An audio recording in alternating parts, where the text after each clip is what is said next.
നമസ്കാരം. മകൾക്ക് കിട്ടിയ പണത്തിന് പ്രതിഫലമായി മുഖ്യമന്ത്രി കരിമണൽ കമ്പനിക്ക് സഹായങ്ങൾ നൽകിയെന്ന് ആരോപിച്ച് മാത്യു കുഴൽനാടൻ നൽകിയ ഹർജി വിജിലൻസ് കോടതി തള്ളി. കുഴൽനാടൻ ഉന്നയിച്ച 3 ആരോപണങ്ങൾക്കും വസ്തുതകളുടെ പിൻബലമില്ലെന്ന് കോടതി പറഞ്ഞു. കരിമണൽ കമ്പനിക്ക് അനുകൂലമായി മുഖ്യമന്ത്രി എന്തെങ്കിലും ചെയ്തു എന്നതിന് ഒരു തെളിവുമില്ല. ആരോപണങ്ങൾക്ക് ഒരു കീറക്കടലാസിന്റെ പിൻബലം പോലുമില്ലെന്നും CMRL നിന്ന് പണം വാങ്ങിയ മറ്റുള്ളവർക്കെതിരെ കുഴൽനാടന് പരാതിയില്ലാത്തത് ഹർജി രാഷ്ട്രീയ പ്രേരിതമാണ് എന്ന വാദത്തിന് ശക്തി പകരുന്നതാണെന്നും കോടതി പറഞ്ഞു. ഇന്ന് സൂപ്പർ പ്രൈം ടൈം ചർച്ച ചെയ്യുന്നു. ഉണ്ടയില്ല വെടിയോ? കുഴൽനാടന്റെ ആരോപണങ്ങൾ പൊളിഞ്ഞോ? മാസപ്പടി കേസ് ആവിയാകുമോ? MLA ശല്യക്കാരനായ വ്യവഹാരിയോ? ഈ ചർച്ചയിൽ Shri Raju P Nair Congress, Shri Jaxy Thomas CPM, Shri BG Vishnu BJP എന്നിവർ. ചർച്ചയിലേക്ക് ആദ്യം ശ്രീ രാജു പി നായർ. ബാഹുബലി 1, ബാഹുബലി 2 എന്നൊക്കെ പറയുന്നത് പോലെ കുഴൽനാടൻ 1, കുഴൽനാടൻ 2, കുഴൽനാടൻ 3 എന്നൊക്കെ പറഞ്ഞ് വലിയ ഹൈപ്പോടുകൂടി വന്ന ബ്രഹ്മാണ്ഡ ആരോപണമായിരുന്നു മാത്യു കുഴൽനാടൻ മുഖ്യമന്ത്രിക്കെതിരെ ഉന്നയിച്ചത്. അതിന് വസ്തുതകളുടെ ഒരു പിൻബലവുമില്ല. ഉന്നയിച്ച 3 ആരോപണങ്ങൾക്കും വസ്തുതയുടെ ഒരു പിൻബലവുമില്ല എന്നാണ് തിരുവനന്തപുരത്തെ കോടതി കണ്ടെത്തിയിരിക്കുന്നത്. I could not find a single scrap of paper which supports this contention എന്ന് കോടതി എഴുതി വച്ചിരിക്കുകയാണ്. അപ്പോൾ ഇത് സമ്പൂർണ്ണമായും ഉണ്ടയില്ല വെടിയായി പോയോ? ശ്രീ രാജു പി നായർ.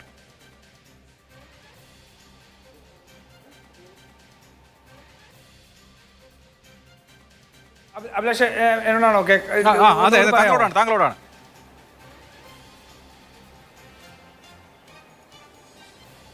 ഓക്കെ ഞാൻ ചോദ്യത്തിന്റെ അവസാനമാണ് കേട്ടത്. എന്തായാലും ഇന്നത്തെ കേസിനെ സംബന്ധിച്ച് ഉള്ള തിരുവനന്തപുരത്തെ ഹൈക്കോടതിയുടെ വിധിയെ സംബന്ധിച്ചാണല്ലോ. അപ്പം അങ്ങയുടെ ചോദ്യം എന്താണെന്ന് ഞാൻ മനസ്സിലാക്കുന്നു. ഇന്ന് തിരുവനന്തപുരത്ത് നിന്ന് മറ്റൊരു വിധിയും കൂടി വന്നിരുന്നു അഭിലാഷേ. അത് മേയർ ആര്യയുടെയും അതുപോലെ തന്നെ സച്ചിൻ ദേവിനെയും അദ്ദേഹത്തിൻ്റെ സഹോദരനെയും സംബന്ധിച്ചുള്ള ഒരു കേസായിരുന്നു. അതിൽ കേസെടുക്കാൻ ആവശ്യപ്പെട്ടുകൊണ്ട് തിരുവനന്തപുരത്തെ കോടതി ഉത്തരവിട്ടിട്ടുണ്ട്. അപ്പോൾ അതുകൊണ്ട് CPM ഈ ഇന്നത്തെ ചർച്ചയിൽ ഒരു നൈതികമായിട്ടുള്ളൊരു നിലപാടെടുക്കുമെന്ന് ഞാൻ വിശ്വസിക്കുന്നു. അവർ പിണറായി വിജയനും വീണ വിജയനും കുറ്റക്കാരല്ല എന്നുള്ള ഇന്നത്തെ കോടതി വിധിയോടുകൂടി തെളിഞ്ഞു എന്നുള്ളൊരു നിലപാടാണ് എടുക്കുന്നതെങ്കിൽ മേയർ ആര്യയും അതുപോലെ തന്നെ സച്ചിൻ ദേവും അദ്ദേഹത്തിൻ്റെ സഹോദരനും കുറ്റക്കാരാണ് എന്ന് തിരുവനന്തപുരത്തെ കോടതി കണ്ടെത്തിയിട്ടുണ്ട് എന്നുള്ള ഒരു നൈതികമായ നിലപാട് കൂടി എടുക്കും എന്ന് ഞാൻ കരുതുകയാണ്. അല്ല, ഇതിനകത്ത് ഏറ്റവും രാജു പി നായർ, മറ്റു പല കേസുകൾ പല കോടതികളിൽ ഉണ്ടാവും. ഇതിപ്പോ കേരള മുഖ്യമന്ത്രിക്കെതിരെ ഉയർന്ന ആരോപണമാണ്. കേരള മുഖ്യമന്ത്രിക്കെതിരെ മാത്യു കുഴൽനാടൻ MLA, ഞാൻ നേരത്തെ പറഞ്ഞതുപോലെ 3 പ്രത്യേക വാർത്താ സമ്മേളനങ്ങൾ, ഒരു ആഴ്ചയോ മറ്റോ ഇടവേളയിട്ട് 3 വ്യത്യസ്ത വാർത്താ സമ്മേളനങ്ങൾ വിളിക്കുന്നു. വലിയ തോതിൽ അത് മുഖ്യമന്ത്രിയുടെ കള്ളം കണ്ടുപിടിച്ചു എന്ന് പറയുന്നു. മുഖ്യമന്ത്രി ക്വിഡ് പ്രോക്കോ, ഇന്ന കാര്യം മുഖ്യമന്ത്രി ചെയ്തു കൊടുത്തിരിക്കുന്നു കരിമണൽ കർത്തായ്ക്ക് എന്ന് എസ്റ്റാബ്ലിഷ് ചെയ്യുന്ന വാർത്താ സമ്മേളനങ്ങളിലായിരുന്നു നടത്തിയത്. അപ്പോൾ അതിൽ പറഞ്ഞ കാര്യങ്ങളാണ് കോടതിയിൽ വന്നത്. അത് വസ്തുതയുടെ പിൻബലമല്ലാത്തതാണ് എന്ന് ഇന്നിപ്പോ കോടതി കാണുമ്പോൾ അത് വളരെ ഗൗരവമുള്ള കാര്യമാണ്. മറ്റു പല കേസ് കോടതിയിൽ നടക്കും. ഈ കാര്യം പറയൂ. അല്ലെ, അത് ഗൗരവമുള്ള കാര്യമാണ്. ഞാൻ അതുകൊണ്ട് തന്നെയാണ് ഞാൻ ആദ്യമായിട്ട് CPM എടുക്കുന്ന നിലപാടിനെ സംബന്ധിച്ചാണ് ഞാൻ പറഞ്ഞത്. ഞാനത് ഒരു പ്രതീക്ഷ പറയുകയാണ് ചെയ്തത്. ഇപ്പോൾ ഈ കേസിൻ്റെ വിധിയിലേക്ക് വന്നു കഴിഞ്ഞാൽ വളരെ കൃത്യമായിട്ട് പൊതുസമൂഹത്തിനും നിയമം അറിയാവുന്നവർക്കും മാധ്യമങ്ങൾക്കും ഉൾപ്പെടെയുള്ള എല്ലാവർക്കും ഈ കേസിൽ നടന്നിട്ടുള്ള സംഭവങ്ങൾ വളരെ കൃത്യമായിട്ട് ബോധ്യപ്പെട്ടിട്ടുള്ളതാണ്. അതിനകത്ത് GST തട്ടിപ്പ് ഇതിനകത്ത് നടന്നിട്ടുണ്ട് എന്നുള്ളതും കർത്തയുടെ കമ്പനിയിൽ നിന്ന് അനധികൃതമായിട്ട് മാസപ്പടിയായിട്ട് കയ്യിലേക്ക് പണം ഇവരുടെ വീണയുടെയും എക്സാലോജിക്കിൻ്റെ അക്കൗണ്ടിലേക്ക് പണം വന്നിട്ടുണ്ട് എന്നുള്ളതും സ്ഥിരീകരിക്കപ്പെട്ടിട്ടുള്ളതാണ്. അവിടെ എന്ത് സേവനം കൊടുത്തു എന്നുള്ളത് ഈ ചർച്ച തുടങ്ങി 1 വർഷമായിട്ടും ഇതുവരെ CPMന് പറയാൻ സാധിച്ചിട്ടില്ല. അങ്ങനെ നിൽക്കുന്ന സമയത്താണ് ഇതിൻ്റെ ഒരു ക്വിഡ് പ്രോക്കോ എന്താണെന്നുള്ള അന്വേഷണങ്ങളിലേക്ക് കാര്യം പോകുന്നത്. ആ ക്വിഡ് പ്രോക്കോയിൽ വളരെ വ്യക്തമായിട്ടുള്ള വിവരങ്ങൾ മുന്നിലേക്ക് വന്നു. എന്തൊക്കെയായിരുന്നു? ഇവിടെ 2004 ഉണ്ടായ ഒരു ഉത്തരവ്, അതിനെ 10 ദിവസത്തിനുള്ളിൽ തന്നെ അതിനെ റദ്ദ് ചെയ്തുകൊണ്ടൊരു ഉത്തരവ്, ആ ഉത്തരവിനെ ചാലഞ്ച് ചെയ്ത് CMRL കോടതിയിൽ പോയതും, ആ കോടതിയിൽ പോയിരിക്കുന്ന ഇതിൽ വിധിയിൽ CMRLന് അനുകൂലമായിട്ട് എന്ന് പറയുന്ന വിധി അത് CMRനെതിരായിട്ട് മാറ്റാൻ കഴിയുന്ന സാഹചര്യം ഉണ്ടായിട്ട് പിണറായി വിജയൻ സർക്കാർ അത് ഉപയോഗിച്ചില്ല എന്നുള്ളതും, അതിനുശേഷം 2009 ഇത്തരത്തിലുള്ള ധാതു ലവണങ്ങളുള്ള എഗ്രിമെൻറ്റുകളെല്ലാം റദ്ദാക്കണമെന്നുള്ള കൃത്യമായിട്ടുള്ള ശ്രീ രാജു പി നായർ, നമുക്ക് ഒരുപാട് കോംപ്ലക്സ് ആക്കി പരത്തി പറയാതെ നമുക്ക് വളരെ ഷാർപ്പായി 3 ആരോപണങ്ങൾ എന്ന് പറയാം. ഒന്നെന്താണ്, ഈ CMRL കമ്പനിക്ക് മൈനിങ് ലീസ് കൊടുക്കാൻ വേണ്ടി പിണറായി വിജയൻ ഇടപെട്ടു, ഒന്നാമത്തെ ആരോപണം. രണ്ടാമത്തേത്, തോട്ടൽപ്പള്ളി സ്പിൽവേയിലെ മണൽ ഖനനം വഴി വളരെ കുറഞ്ഞ പൈസയ്ക്ക് ഈ CMRL കമ്പനിക്ക് കരിമണൽ, അവരുടെ റോ മെറ്റീരിയൽ ലഭിക്കാൻ സഹായകരമായ സമീപനം എടുത്തു. മൂന്നാമത്തെ ആരോപണം, ഇവരുടെ പ്രോപ്പർട്ടിയുടെ ലാൻഡ് സീലിംഗ് ഒഴിവാക്കി കൊടുക്കാൻ ഇടപെട്ടു. ഇതാണ് ഈ 3 ആരോപണങ്ങളാണ് മാത്യു കൊളനാടൻ ഉന്നയിച്ചത്. ഒന്നാമത്തെ കാര്യം, ഒരു കാലഘട്ടത്തിലും അങ്ങനെ ഒരു ലീസ് പുതുക്കി കൊടുക്കാനുള്ള തീരുമാനം സർക്കാർ എടുത്തിട്ടില്ല. 2016 താങ്കൾ സൂചിപ്പിച്ച സുപ്രീം കോടതി വിധി. 2019 ഈ മൈനർ മിനറൽ കൺസെഷൻ ആക്ടിൽ ഒരു ഭേദഗതി വരികയും അതുമായി ബന്ധപ്പെട്ട ഒരു സർക്കുലർ കേന്ദ്രം അയക്കുകയും ചെയ്തത്. 2016 മുതൽ 2019 വരെ അനുമതി കൊടുക്കാമായിരുന്നു, കൊടുത്തിട്ടില്ലല്ലോ. 2016 സുപ്രീം കോടതി ഉത്തരവുണ്ടായിട്ടും. രണ്ടാമത്തേത്, ഇപ്പോൾ ഈ ലാൻഡ് സീലിംഗിന്റെ കാര്യത്തിൽ 2 തവണ ലാൻഡ് സീലിംഗ് ഇളവ് വേണം എന്ന ആവശ്യം സർക്കാർ തള്ളുകയാണ് ഉണ്ടായത്. കോടതി ആ ഡേറ്റ് ഇട്ട് സൂചിപ്പിക്കുന്നു. മൂന്നാമത്തേത്, തോട്ടപ്പള്ളി സ്പിൽവേയിൽ ഖനനം നടത്തുന്നത് KMML അതുപോലെ തന്നെ IREL രണ്ടും പൊതുമേഖലാ സ്ഥാപനങ്ങൾ. ഒന്ന് കേരളത്തിലെ പൊതുമേഖലാ സ്ഥാപനം, രണ്ടാമത്തേത് കേന്ദ്രത്തിന്റെ പൊതുമേഖലാ സ്ഥാപനം. കേന്ദ്രത്തിന്റെ പൊതുമേഖലാ സ്ഥാപനമായ IREL ഇവർക്ക് റോ മെറ്റീരിയൽ കൊടുക്കാൻ കരാറുണ്ട്. അതനുസരിച്ച് അവർ പൈസ വാങ്ങിച്ച് റോ മെറ്റീരിയൽ കൊടുത്തു. അതിലെന്ത് തരത്തിലുള്ള ഇടപെടലാണ് നടത്തിയത് എന്ന് ചോദിക്കുമ്പോൾ ഉത്തരവില്ല. ഈ 3 വിഷയങ്ങളും കോടതി മുൻപാകെ വരികയും ഈ 3 വിഷയങ്ങളിലും കോടതി പറഞ്ഞൊരു കാര്യം, മാത്യു കുഴൽനാടൻ പറഞ്ഞിരിക്കുന്ന മുഴുവൻ കാര്യങ്ങളും മുഖവിലക്കെടുത്താൽ പോലും PC ആക്ട് ബാധകമാകുന്ന തരത്തിലുള്ള ഏതെങ്കിലും തരത്തിലുള്ള അനധികൃത ഇടപെടലില്ല എന്നാണ്. വളരെ വളരെ ക്ലിയർ ആണ്, ബ്ലാക്ക് ആൻഡ് വൈറ്റ് ആണ്. അല്ല, എല്ലാ കോടതി വിധികളും നീതിയുക്തമാണെന്ന് അഭിലാഷിന് അഭിപ്രായമുണ്ടോ? അല്ല, നമ്മളിപ്പോൾ ഈ കോടതി വിധിയല്ലേ സംസാരിക്കുന്നത് എന്നുള്ള അഭിപ്രായം അഭിലാഷിനുണ്ടോ? ആ കോടതി വിധി ചാലഞ്ച്, ആ കോടതി വിധിയോട് ഞങ്ങൾക്ക് യോജിപ്പില്ല. മാത്യു കുഴൽനാടൻ മുന്നോട്ട് വെച്ച മാത്രമല്ല, ഈ സംസ്ഥാനത്ത് പിണറായി വിജയന്റെ ഈ മാസപ്പടി വിവാദവുമായി ബന്ധപ്പെട്ട് വന്ന രേഖകൾ മുഴുവൻ അത് ആധികാരികമാണെന്നും അതിനകത്ത് പിണറായി വിജയൻ ഇടപെട്ടിട്ടുണ്ടെന്നുള്ള ഞങ്ങളുടെ ആരോപണം അത് അതേ ഉച്ചത്തിൽ തന്നെ, അതേ ആധികാരികതയോട് തന്നെ ഞങ്ങൾ പറയുകയാണ്. അതിൽ വിജിലൻസ് കോടതിയുടെ തീരുമാനം എതിരായിട്ടുണ്ടെങ്കിൽ അത് നിയമ പോരാട്ടത്തിന്റെ ഒരു വശം മാത്രമാണ്. മുന്നിലേക്കുള്ള വശങ്ങൾ തുറന്നു കിടക്കുന്നു. ആ നിയമ പോരാട്ടത്തിലുള്ള സാധ്യതകളെല്ലാം ഞങ്ങൾ ഉപയോഗിക്കും. എല്ലാ കോടതി വിധിയും നീതിയുക്തമാണെന്നുള്ള അഭിപ്രായം കോടതി വിധി നീതിയുക്തമല്ല എന്ന അഭിപ്രായം എടുക്കാം. കോടതി വിധി നീതിയുക്തമല്ല എന്ന് പറയാനുള്ള അവകാശവും പൗരന്മാർക്കുണ്ട്. ഞാനത് എടുക്കുന്നു. പക്ഷേ നമുക്ക് പൊതുസമൂഹത്തിന് മുൻപിൽ സബ്സ്റ്റാൻഷിയേറ്റ് ചെയ്യാൻ നമ്മൾ ഒന്നാമത്തെ ആരോപണം എടുക്കും. ഒന്ന്, ഈ CMRL ഘടക കമ്പനിക്ക് KREML ഖനനാനുമതി നൽകാൻ സർക്കാർ ഇടപെട്ടു. ഖനനാനുമതി എപ്പോഴെങ്കിലും നൽകിയോ? നൽകിയിട്ടുണ്ട്, ഒരു തവണ. അത് 15/9/2004 AK ആന്റണി കേരളത്തിന്റെ മുഖ്യമന്ത്രിയായിരിക്കും, UDF സർക്കാർ ഭരിക്കുന്ന കാലത്ത്.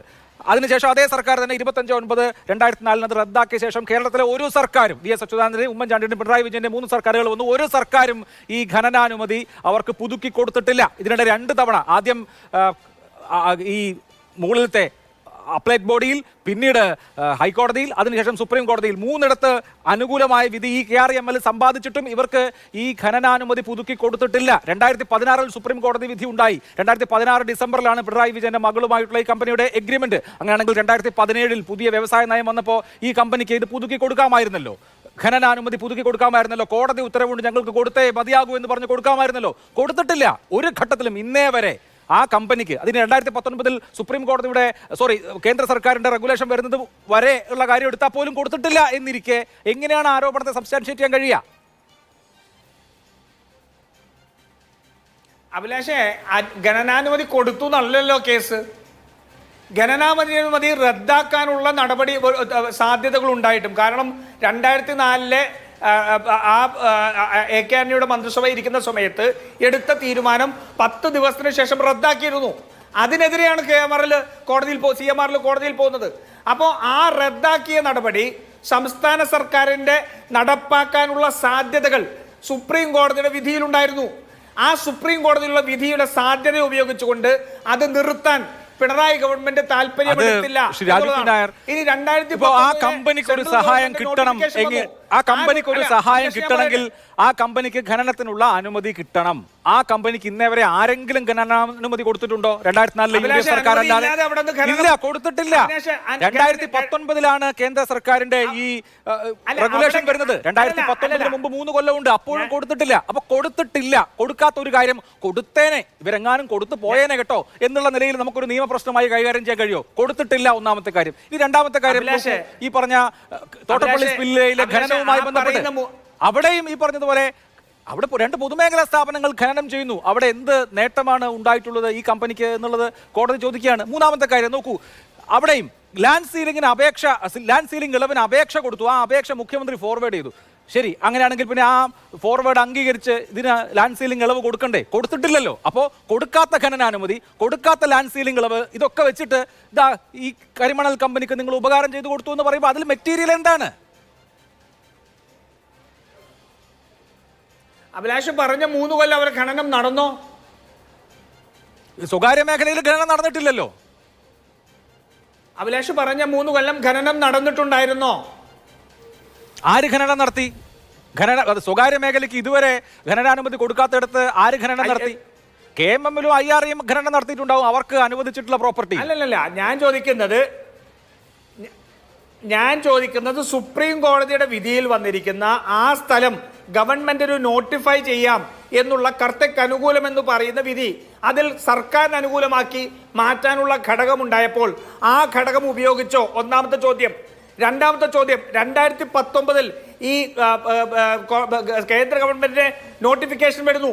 ആ നോട്ടിഫിക്കേഷൻ പ്രകാരം ആ മുഴുവൻ ഇതും നിർത്തലാക്കാൻ വേണ്ടിയിട്ടുള്ള നടപടി ഉദ്യോഗസ്ഥരെടുക്കുന്നു. ആ സമയത്ത് മുഖ്യമന്ത്രിയുടെ ഇടപെടലുണ്ടായി.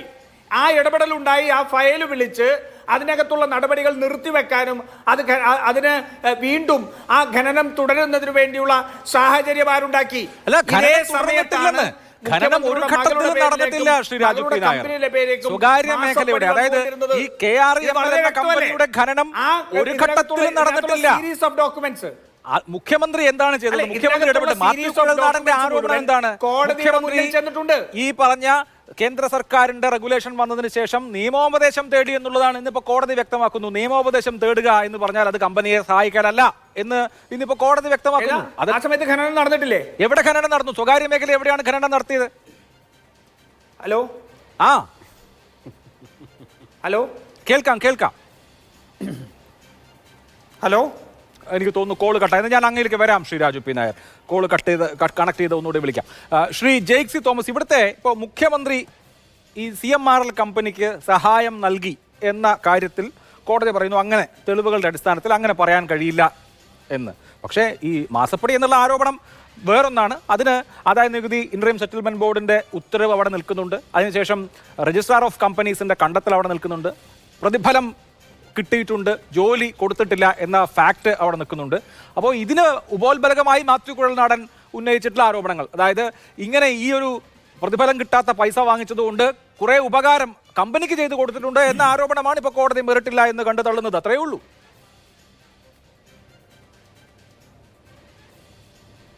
തീർച്ചയായിട്ടും അത്രയേ ഉള്ളൂ എന്ന് അങ്ങ് ചോദ്യത്തിൻ്റെ ഉപസംഹാരത്തിൻ്റെ ഭാഗമായി അങ്ങേക്ക് സൂചിപ്പിക്കാം. അത് അങ്ങയുടെ മാധ്യമ പ്രവർത്തകൻ എന്ന നിലയിൽ അല്ലെങ്കിൽ ഈ ചർച്ച നയിക്കുന്ന ആങ്കർ എന്ന നിലയിൽ അങ്ങയുടെ വ്യക്തിപരമായ അവകാശമാണ്. ഞാൻ അതിനോട് ആ അവകാശത്തോട് എനിക്ക് വിയോജിപ്പില്ല. പക്ഷേ പ്രയോഗത്തോട് എനിക്ക് വിയോജിപ്പുണ്ട്. ആ വിയോജിപ്പിലേക്ക് വരുന്നതിന് മുമ്പ് ആദരണീയനായ ആങ്കർ ഈ ചർച്ചയുടെ പ്രാരംഭഘട്ടത്തിൽ തന്നെ കോൺഗ്രസ് പ്രതിനിധിയോട് കോടതി വിധിയെ സംബന്ധിച്ചുള്ള അഭിപ്രായം ചോദിച്ചു. കോൺഗ്രസ് പ്രതിനിധിയുടെ അഭിപ്രായം എന്താണ്? അദ്ദേഹം പറയുന്നു, ഈ കോടതി വിധിയല്ല, തിരുവനന്തപുരത്ത് മറ്റൊരു കോടതി വിധി വന്നിട്ടുണ്ട്, അത് തിരുവനന്തപുരം മേയർക്കെതിരെ കേസെടുത്തുകൊണ്ടുള്ള വിധിയാണ്. ആ വിധിയെക്കുറിച്ച് CPM-ന്റെ അഭിപ്രായം എന്താണെന്ന് അറിയാൻ ഞങ്ങൾക്ക് ആകാംക്ഷയുണ്ട്. ഏത്? അങ്ങ് ഓർമ്മിക്കുന്നില്ലേ? എത്ര മാസക്കാലമായി കോൺഗ്രസ് നേതാവായ കോപ്പിയടിച്ച് ഡീബാർ ചെയ്യപ്പെട്ട നല്ല ഉജ്ജ്വലനായ വക്കീലും അയാളുടെ ഏറാമൂളികളായിട്ടുള്ള മറ്റു ചില സംഘാംഗങ്ങളും ഇങ്ങനെ മാധ്യമ സ്ഥാപനങ്ങൾ മുഴുവൻ കയറിയിറങ്ങി വായ്ത്താരിയിട്ട് നടന്നില്ലേ? ഇപ്പം ഞങ്ങൾ ശരിയാക്കും, ഇപ്പം ഞങ്ങൾ തലവെട്ടിയെടുക്കും, ഇപ്പം ഞങ്ങൾ പൂട്ടിക്കെട്ടും. കാലം എത്രയായി എൻ്റെ കോൺഗ്രസ് നേതാവേ? ഇതേപോലെ കോപ്പിയടിച്ച് ഡീബാർ ചെയ്തിട്ടില്ലാത്ത അന്തസ്സുള്ള വക്കീലന്മാർ വേറെ വല്ലവന്മാർ നിങ്ങളുടെ പാർട്ടിക്കുണ്ടോ? ഉണ്ടെങ്കിൽ അവന്മാരെ വിളിച്ചോണ്ട് വാ, എന്നിട്ട് കേസ് കൊടുക്കുക. അല്ലാതെ ഇതേപോലെ കോപ്പി കടിച്ച് ഡീബാർ ചെയ്യപ്പെട്ട് 4 നേരം വാർത്താ സമ്മേളനം നടത്തി ഇതാണ് ആ രേഖ എന്ന് പുലമ്പിക്കൊണ്ട് നടക്കുന്ന, ഡീബാർ ചെയ്തിട്ടില്ലാത്ത, കോട്ട കോപ്പിയടിക്ക് പിടികൂടിയിട്ടില്ലാത്ത, അന്തസ്സുള്ള വക്കീലന്മാർ വല്ലവരും ഉണ്ടെങ്കിൽ അവരെ കൊണ്ട് വാർത്താ സമ്മേളനം നടത്തി അതിൻ്റെ ന്യായവും വക്കാലത്തും എടുത്തിട്ട് ചർച്ചയിൽ വന്നിരിക്കുന്നതായിരിക്കും അല്പം കൂടെ അന്തസ്സ്. അങ്ങ് മനസ്സിലാക്കേണ്ടത് എന്താണ്? ഇന്ന് കോടതി വിധിയെ സംബന്ധിച്ച് ചോദിക്കുമ്പോൾ അങ്ങ് പറയുന്നു തിരുവനന്തപുരത്തെ കോടതിയിൽ നിന്ന്. ഇത് അങ്ങയുടെ വ്യക്തിപരമായ ഒരു പ്രശ്നമായി ഞാൻ കാണുന്നില്ല. ബഹുമാനപ്പെട്ട പ്രേക്ഷകരെ, നമ്മൾ തിരിച്ചറിയേണ്ടത് കേരളത്തിലെ കോൺഗ്രസ്, നമ്മൾ അർത്ഥശങ്കകൾക്കിടയില്ലാത്ത വണ്ണം പുതുതലമുറ കോൺഗ്രസ് രാഷ്ട്രീയമായി ഞരമ്പ് രോഗികളുടെ ഒരു പുതുസംഘമായി മാറിയിരിക്കുന്നു, പൊളിറ്റിക്കൽ പെർവർട്ടുകളുടെ സംഘമായി മാറിയിരിക്കുന്നു എന്ന് വേണം കാണാൻ. കാരണം എന്താണ്? രേഖയുണ്ടോ എന്ന് ചോദിക്കുമ്പോൾ ഇന്നത്തെ കോടതി വിധി അതിന് അർത്ഥശങ്കകൾക്കിടയില്ലാത്ത വണ്ണം മറുപടി നൽകി. അതിരിക്കട്ടെ, ആ രേഖയുണ്ടോ എന്ന ചോദ്യത്തിൽ സാമാന്യ യുക്തികളിൽ നമ്മൾ മലയാളികൾ നിർബന്ധമായും ഓർമ്മിക്കാൻ സാധ്യതയുള്ളൊരു കഥാപാത്രമുണ്ട്. 1992 സിദ്ദിഖ് ലാൽ കൂട്ടുകെട്ട് സംവിധാനം ചെയ്ത വിയറ്റ്നാം കോളനി എന്ന് പറയുന്ന സിനിമയിലെ മാനസിക നില തകരാറിലായ ശങ്കരാടി അവതരിപ്പിക്കുന്ന കഥാപാത്രമുണ്ട്. 1992 സിനിമ സംവിധാനം ചെയ്യപ്പെട്ടു എന്ന കാലഘട്ടത്തിന് നമ്മളുടെ ആദരണീയനായ ഡീബാർ ചെയ്യപ്പെട്ട വക്കീലുമായി നല്ല ബന്ധമുണ്ട്. കാരണം എന്താണ്? 92 വിയറ്റ്നാം കോളനി സംവിധാനം ചെയ്യപ്പെട്ട കാലത്ത് അദ്ദേഹം കോതമംഗലം MA കോളേജിൽ കൂട്ടക്കോപ്പിയുടെ നടത്തി പ്രീ ഡിഗ്രി പരീക്ഷയിൽ കൈയോടുകൂടെ പിടിക്കപ്പെട്ട് MG സർവകലാശാലയിൽ ഡീബാർ ചെയ്യപ്പെട്ട കാലമാണ്. അല്ലെങ്കിൽ എനിക്കുറപ്പുണ്ട് സിദ്ദിഖ് ലാല് ശങ്കരാടിയെ മാറ്റി ആദരണീയനായ നമ്മുടെ കോപ്പിയടി നടത്തിയ 24 മണിക്കൂറും 7 ദിവസവും ഇതാണ് ആ രേഖ എന്ന് പറഞ്ഞ് കേരളത്തിലെ മാധ്യമ സമൂഹത്തെയും അന്ധമായ ഇടതുപക്ഷ വിരുദ്ധ ഞരമ്പ് രോഗം ബാധിച്ചിട്ടുള്ള ചില കോൺഗ്രസ്സുകാരെയും ആകർഷിക്കുന്ന തലയിൽ വാർത്താ സമ്മേളനം നടത്തിയിട്ടുള്ള ഇദ്ദേഹത്തെ ആ കഥാപാത്രത്തിലേക്ക് കാസ്റ്റ് ചെയ്യപ്പെട്ടേനെ. പക്ഷേ നിർഭാഗ്യവശാൽ മലയാള സിനിമയുടെയും കേരളത്തിലെ പ്രേക്ഷക ലോകത്തിന്റെയും നഷ്ടമാണ്. അന്ന് ശങ്കരാടിക്ക് പകരം കൂട്ടക്കോപ്പിയുടെ നടത്തിയിട്ടില്ലായിരുന്നെങ്കിൽ ഈ മാന്യൻ ആ കഥാപാത്രമായിട്ട് വരേണ്ടതായിരുന്നു. എന്താണ് കോടതി വിധിയെ സംബന്ധിച്ച് മനസ്സിലാക്കിയിട്ടുള്ളത്? ആ കോടതി വിധിയെ സംബന്ധിച്ച് ചോദിച്ചപ്പോൾ കോൺഗ്രസ് പ്രതിനിധിക്ക് തിരുവനന്തപുരം കോടതി നാണമുണ്ടോ? കോൺഗ്രസ് നേതാവേ, ഉടുമുണ്ട് പൊക്കി കേരളത്തിലെ വനിതാ സമൂഹത്തെ മുഴുവൻ കാണിച്ചു നടക്കുന്ന ഒരുത്തന്റെ വക്കാലത്തുമായിട്ട് മാതൃഭൂമി പോലെ ഒരു ന്യൂസ് ഫ്ലോറിൽ വന്നിരിക്കാൻ നാണമുണ്ടോ എന്ന് ഞാൻ മാത്രമല്ല ചോദിക്കുന്നത്, ഈ നാട്ടിലെ അന്തസ്സുള്ള മുഴുവൻ മലയാളികളുടെയും ചോദ്യമാണ്. എന്നിട്ട് ആ കോടതി വിധി നമുക്ക് ചർച്ച ചെയ്യണോ? എത്ര ദിവസം ചർച്ച ചെയ്തു? ഇപ്പൊ എങ്ങനെയാണ് ആ ചർച്ച കേരളത്തിലെ മുഖ്യധാര മാധ്യമങ്ങളിൽ അപ്രത്യക്ഷമായി പോയത്? ഇതൊക്കെ അല്പം മര്യാദയോടുകൂടെ അന്ധമായ ഇടതുവിരുദ്ധയുടെ ഞരമ്പ് രോഗമില്ലാതെ ചിന്തിക്കാൻ കഴിവ് അവശേഷിക്കുന്നുണ്ടെങ്കിൽ നിങ്ങൾ തിരിച്ചറിയേണ്ടതാണ്. കോടതി വിധിയുടെ പ്രസക്തമായ ഭാഗം എന്താണ്? അങ്ങ് വായിച്ചില്ലേ? കോടതി വിധിയെ സംബന്ധിച്ച് അഭിഭാഷകനോട് ചോദിക്കുന്നുണ്ട്. ഡീബാർ ചെയ്യപ്പെട്ട കേരളത്തിലെ പ്രത്യേക പദവി ലഭിച്ച അഭിഭാഷകനോട് ചോദിക്കുന്നുണ്ട്. എന്താ ചോദ്യം? Page 27. It seems the complaint has no grievance regarding the alleged payments made to others. He has no case that all those who had alleged to receive payments have favored the CMRL in any manner. അതായത് പണം കൈപ്പറ്റിയെന്ന് ചർച്ചയിൽ വന്നിരിക്കുന്ന ചെറിയ കോൺഗ്രസ് നേതാവ് സമ്മതിച്ചില്ലെങ്കിലും മുൻ പ്രതിപക്ഷ നേതാവ്, പരിശുദ്ധ പദവി അവകാശപ്പെടുന്ന മുൻ മുഖ്യമന്ത്രി, മുസ്ലിം ലീഗിന്റെ മുൻ വ്യവസായ മന്ത്രി, PK, OC, RC എന്നിവരൊക്കെ ഞങ്ങൾ കാശ് വാങ്ങിയെന്ന് ഒരു രേഖയുമില്ലാതെ തെരഞ്ഞെടുപ്പ് കമ്മീഷൻ ഒരു അണാ പൈസയും റിപ്പോർട്ട് ചെയ്യാതെ ഈ കള്ളപ്പണക്കാരന്റെ കള്ളപ്പണം ഞങ്ങൾ വാങ്ങിയെന്ന് കോൺഗ്രസിന്റെ മുഴുവൻ നേതാക്കന്മാർ സംബന്ധിച്ചിരിക്കുന്നു. അതിനെ സംബന്ധിച്ച് കംപ്ലൈന്റിന് എന്ത് ഗ്രീവൻസ്? ചോദിച്ചത് CPI അല്ല, ചോദിച്ചത് കോടതിയാണ്. മറുപടി ഉണ്ടോ? എന്നിട്ട് കോടതി എങ്ങനെയാണ് 27-ാം പേജിൽ ആ കോടതി വിധിയുടെ ആ ഖണ്ഡിക അവസാനിപ്പിക്കുന്നത് എങ്ങനെയാണ്? This would strengthen the argument that the complaint is politically motivated. രാഷ്ട്രീയമായി പക്ഷപാതിത്വത്തോടുകൂടെ സ്വീകരിച്ചാൽ ഇപ്പോഴത്തെ കോൺഗ്രസ്സുകാരെ നിർവചിക്കാൻ രാഷ്ട്രീയ ഞരമ്പ് രോഗം ബാധിച്ച പുതിയ ഒരു അഭിഭാഷകനായി മാത്രമാണ് ഈ സംഘം കോടതിയിൽ എത്തിയിട്ടുള്ളത്. ഞങ്ങൾ പറഞ്ഞതല്ല. വിധി പ്രസ്താവത്തിൽ ഇംഗ്ലീഷ് അല്പം വായിക്കാൻ കഴിയുന്ന മുഴുവൻ മലയാളികൾക്കും എഴുതി വെച്ചിട്ടുണ്ട്. അത് വായിച്ചിട്ട് വേണം ഇവിടെ വന്ന് തോറ്റ കേസിന്റെ വക്കാലത്തുമായിട്ട് വന്നിരുന്ന ചർച്ചയ്ക്കിരിക്കാൻ. അതാണ് CPM-ന്റെ പോയിന്റ്. ശ്രീ BG വിഷ്ണു, ഇവിടെ ഇപ്പോ കോടതി ഉന്നയിച്ച 3 ആരോപണങ്ങൾ പരിശോധിക്കുന്നു. മുഖ്യമന്ത്രിക്കെതിരെ ഉന്നയിച്ച 3 ആരോപണങ്ങൾ പരിശോധിക്കുന്നു. ആ പരാതിയിൽ പറയുന്ന 3 ആരോപണങ്ങൾക്കും കഴമ്പില്ല, അതല്ലെങ്കിൽ വസ്തുതയുടെ പിൻബലമില്ല എന്ന് കോടതി പറയുന്നു. അപ്പോൾ ഈ കരിമണൽ കമ്പനിക്ക് മുഖ്യമന്ത്രിയിൽ നിന്ന് എന്തോ ആനുകൂല്യം കിട്ടി എന്ന ആരോപണം അവിടെ അവസാനിക്കുകയല്ലേ? ഇതിപ്പോൾ ആരൊക്കെയാണ് രക്ഷപ്പെട്ടത്? ഇന്ത്യ സഖ്യത്തിലെ നേതാക്കന്മാരെല്ലാം ഇപ്പോൾ രക്ഷപ്പെട്ടല്ലോ. അന്തരീക്ഷത്തിൽ നിന്ന് കിട്ടിയതെല്ലാം കൊണ്ട് ഒരു വിജിലൻസ് കോടതിയിൽ കൊടുത്തിട്ട് ഇപ്പോൾ മുഖ്യമന്ത്രിയും പരിശുദ്ധനായി, ഇന്ത്യ സഖ്യത്തിലെ നേതാക്കന്മാരും പരിശുദ്ധരായി, പിണറായിയും പരിശുദ്ധനായി, മാത്യു കുഴൽനാടൻ്റെ 2.5 ഏക്കറും രക്ഷപ്പെട്ടു. ഇനി അവർ നിശബ്ദരായല്ലേ ഇരിക്കൂ? ഇനി ആരെങ്കിലും ശബ്ദിക്കുമോ? അപ്പോൾ പരസ്പരം ചെളിവാരി എറിഞ്ഞുകൊണ്ട് അന്തരീക്ഷത്തിൽ നിന്നുള്ള രേഖകളുമായി കോടതിയിൽ പോയി പരസ്പരം രക്ഷപ്പെടുത്തിക്കൊണ്ട് കൈകൊടുത്ത് പിരിഞ്ഞിരിക്കുകയാണ് മാത്യു കുഴൽനാടൻ്റെ നേതൃത്വത്തിലുള്ള കോൺഗ്രസും പിണറായി വിജയന്റെ നേതൃത്വത്തിലുള്ള CPM-ഉം. അത് മാത്യു കുഴൽനാടന് ലാഭമായി, മുഖ്യമന്ത്രിയുടെ മകൾക്കും മുഖ്യമന്ത്രിക്കും ലാഭമായി. അതുകൊണ്ട് ഈ ലാഭ കച്ചവടത്തിലെ പങ്കാളികൾ എന്ന് പറയുന്നത് കേരളത്തിലെ മുഖ്യമന്ത്രിയുടെ കുടുംബവും ഇന്ത്യ സഖ്യത്തിലെ കോൺഗ്രസ് നേതാക്കന്മാരുമാണ്. അതുകൊണ്ടാണ് ഉളുപ്പില്ലാതെ രാവിലെ മുഴുവൻ വന്നിരുന്ന് പത്രസമ്മേളനം നടത്തി ഞങ്ങൾ മുഖ്യമന്ത്രിയെ കോടതി കയറ്റുന്നു, മുഖ്യമന്ത്രിക്കെതിരെ തെളിവുകളുമായി എന്ന് നാഴികയ്ക്ക് 40 വട്ടം പത്രസമ്മേളനം നടത്തി നാട്ടുകാരോട് മുഴുവൻ പറഞ്ഞിട്ട് ഒരു അർത്ഥശങ്കയ്ക്കിടയില്ല, ഒരു ചെറിയൊരു തെളിവ് പോലും ഇല്ലാതെ ശങ്കരാടിയെ പോലെ കോടതിയിലേക്ക് ഓടിക്കയറി കോടതിയിൽ നിന്ന് തിരിച്ചടി വാങ്ങിയത്. പിന്നെ ഈ കോടതി വിധികളെല്ലാം പരിശുദ്ധമാണെന്ന് പറയാൻ പറ്റുമോ? കഴിഞ്ഞ ലോകായുക്ത വിധിയും വിജിലൻസ് കോടതിയുടെ വിധിയുമൊക്കെ ചിലരെയൊക്കെ രക്ഷിക്കാൻ വേണ്ടി AKG സെന്ററിൽ നിന്ന് എഴുതി പോകുന്ന തരത്തിലേക്ക് തഴന്താഴ്ന്ന ചില വിധികൾ ഉണ്ടായിട്ടുണ്ട്. അതിനെ വിമർശിക്കാനുള്ള സ്വാതന്ത്ര്യം ഈ രാജ്യത്തെ എല്ലാ പൗരന്മാർക്കും ഉണ്ട് എന്ന് കൂടി നമ്മൾ മനസ്സിലാക്കണം. വിധിയെ വിമർശിക്കാം, പക്ഷേ വിധിയിൽ മറ്റു താല്പര്യങ്ങൾ ആരോപിക്കുന്നത് കോടതി അലക്ഷ്യമായി മാറാം. താങ്കളൊരു അഭിഭാഷകനാണല്ലോ.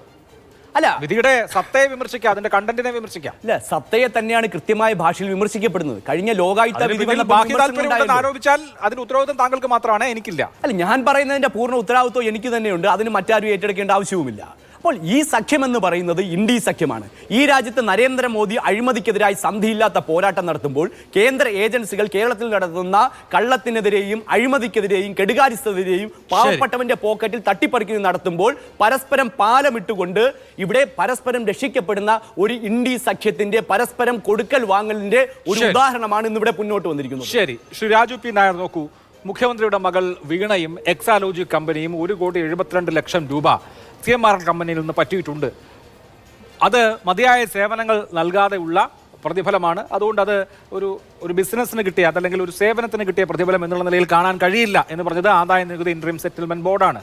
അതുമായി ബന്ധപ്പെട്ട് ഈ കമ്പനിയുടെ എക്സാലോജി കമ്പനിയുടെ ധാരാളം നിയമലംഘനങ്ങൾ രജിസ്ട്രാർ ഓഫ് കമ്പനീസ് ചൂണ്ടിക്കാണിച്ചു. ഇപ്പോൾ SFIOയുടെ സീരിയസ് ഫ്രോഡ് ഇൻവെസ്റ്റിഗേഷൻ കമ്മിറ്റിയുടെ അന്വേഷണം നടത്തുകയുമാണ്. അപ്പോൾ ആ വിഷയം അവിടെ അങ്ങനെ നടക്കുമ്പോഴാണ് മാത്യു കുഴൽനാടൻ സ്വന്തം നിലയിൽ കുറേ ആരോപണങ്ങൾ കൊണ്ടുവരുന്നത്. ആ ആരോപണത്തിന്റെ ഉത്തരവാദിത്വം മാത്യു കുഴൽനാടന് മാത്രമാണ്, വേറെ ആർക്കും ഇല്ല. മാധ്യമങ്ങളിൽ കൊണ്ടുവന്നതോ അതല്ലെങ്കിൽ വേറെ ആരെങ്കിലും അന്വേഷിച്ച് കണ്ടുപിടിച്ചതോ ഒന്നുമല്ല. മാത്യു കുഴൽനാടൻ സ്വന്തമായി കണ്ടുപിടിച്ചിട്ടുള്ള കുറേ ആരോപണങ്ങളുമായിട്ടാണ് കോടതിയിൽ പോയത്. കോടതി പറഞ്ഞു, ഇങ്ങനെ ചുമ്മാ പറഞ്ഞാൽ പോരാ, തെളിവൊന്നുമില്ല എന്ന് കോടതി പറഞ്ഞു. അപ്പോൾ ശരിക്കും പറഞ്ഞു കഴിഞ്ഞാൽ ഇവിടെ വിഷ്ണു പറഞ്ഞതുപോലെ മനഃപൂർവ്വമായിട്ടല്ലെങ്കിലും മുഖ്യമന്ത്രിക്ക് രക്ഷയായി വന്നിരിക്കുകയാണ്. സ്വന്തം കാലിൽ വെടിവെച്ചതുപോലെ ആയില്ലേ?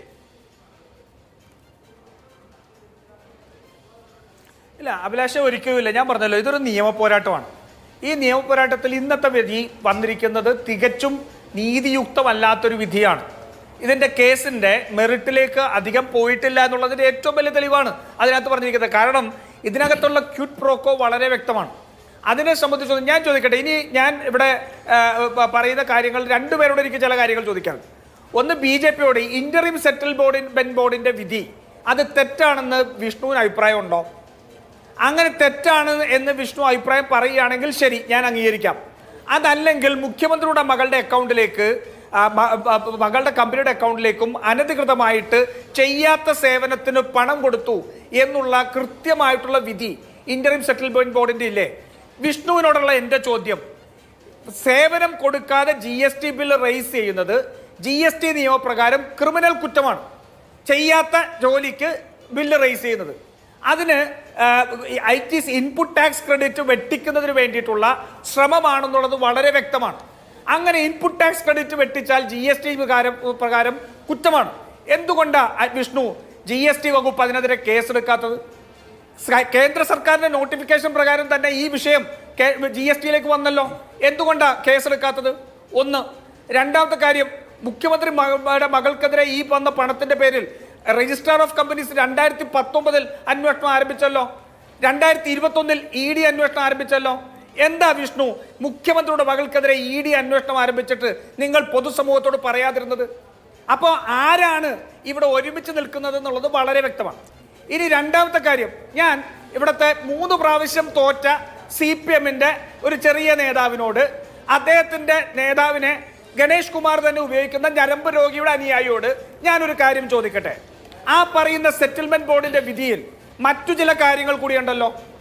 AG എന്ന് പറഞ്ഞൊരു ചുരുക്കപ്പേരുണ്ടായിരുന്നു, അത് A ഗോവിന്ദനായിരുന്നല്ലോ. അത് ഈ സർക്കാരിലെ ഉദ്യോഗസ്ഥനാണല്ലോ.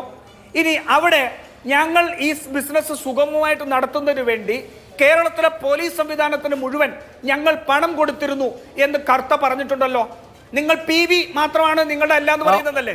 പിന്നീട് ഒരു second Shri Raju P Nair, police ഉദ്യോഗസ്ഥർക്ക് മുഴുവൻ 2013 മുതൽ 2019 വരെയുള്ള കാര്യങ്ങളാണ് ഇന്ററിം സെറ്റിൽമെന്റ് ബോർഡിന്റെ വിധിയിലുള്ളത്. അപ്പോൾ ഈ പോലീസിന് പണം കൊടുത്തു തുടങ്ങിയ കാര്യങ്ങളുടെ 3 വർഷത്തിന്റെ ഉത്തരവാദിത്വം താങ്കളുടെ പാർട്ടിയും ഏറ്റെടുക്കണം. 2016 വരെ ഉമ്മൻചാണ്ടിയായിരുന്നു മുഖ്യമന്ത്രി.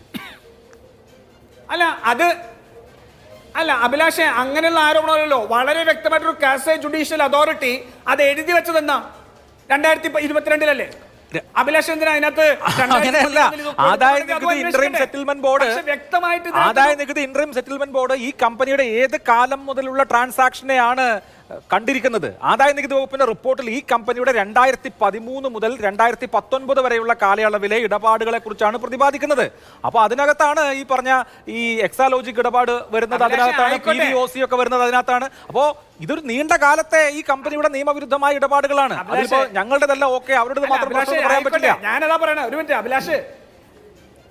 അഭിലാഷ്, ഞാൻ പറയുന്നത് പൂർത്തിയാക്കാൻ സമ്മതിക്കൂ. ഈ പറയുന്ന കാലഘട്ടത്തിൽ പോലീസ് സംവിധാനത്തിന് പണം കൊടുത്തു എന്ന് പറഞ്ഞിട്ടുണ്ടല്ലോ. എന്തുകൊണ്ടാ കേരളത്തിന്റെ ആഭ്യന്തരമന്ത്രിക്ക് തന്റെ വകുപ്പിലുള്ള പോലീസ് ഉദ്യോഗസ്ഥർ ഒരു കരിമണൽ ഖനനത്തിന് വേണ്ടി അനധികൃതമായി പണം സ്വീകരിച്ചു എന്ന് പറഞ്ഞിട്ട് ഒരു ഇന്ററിം സെറ്റിൽമെന്റ് ബോർഡിന്റെ വിധി ഉണ്ടായിട്ട് എന്തുകൊണ്ടാ പിണറായി വിജയന് അത് അന്വേഷിക്കേണ്ട എന്ന് തോന്നുന്നത്? എന്തുകൊണ്ട് ഗോവിന്ദന്റെ ഇതിനകത്തുള്ള ഇടപാട് എന്താണെന്ന് അന്വേഷിക്കാൻ നിങ്ങൾ രമേശ് ചെന്നിത്തലയ്ക്ക് അന്വേഷിക്കോ, കുഞ്ഞാലിക്കുട്ടി അന്വേഷിച്ചോ? ഞങ്ങൾ തന്നെ പറഞ്ഞല്ലോ അന്വേഷണത്തെ ഞങ്ങൾ സ്വാഗതം ചെയ്യുന്നു, അന്വേഷിക്കട്ടെ എന്ന് പറഞ്ഞല്ലോ. എന്തുകൊണ്ടാ നിങ്ങൾ അന്വേഷിക്കാത്തത്? അപ്പൊ വളരെ കൃത്യമായിട്ട് ഇതിനകത്ത് നടത്തിയിരിക്കുന്ന അഴിമതി എന്താണെന്ന് പിണറായി വിജയൻ അറിയാം. പിണറായി വിജയൻ ഈ അഴിമതിയുടെ ഗുണഭോക്താവായതുകൊണ്ടാണ് സ്വന്തം സർക്കാരിലെ ഉദ്യോഗസ്ഥനും പോലീസ് സംവിധാനം തന്നെ അഴിമതി പണം കൈപ്പറ്റി എന്ന് പറഞ്ഞിട്ടും നടപടിയെടുക്കാതിരിക്കും. കാരണം അവർക്കെതിരെ നടപടിയെടുത്താൽ താൻ കൂടി കൊടുക്കലാവും. അതുകൊണ്ട് എന്തുകൊണ്ടാണ് ഈ സംസ്ഥാനത്തിന്റെ ഒരു വിഭവം തട്ടിക്കൊണ്ടു പോകുന്നതിൽ ഒരാൾക്ക് കൃത്യമായിട്ടുള്ള പങ്കുണ്ടായിരുന്നു എന്ന് മനസ്സിലായിട്ടും ഈ സർക്കാർ അനങ്ങാതിരിക്കുന്നത് ഇവരതിന്റെ ഭാഗമായി കൊണ്ടാണ്.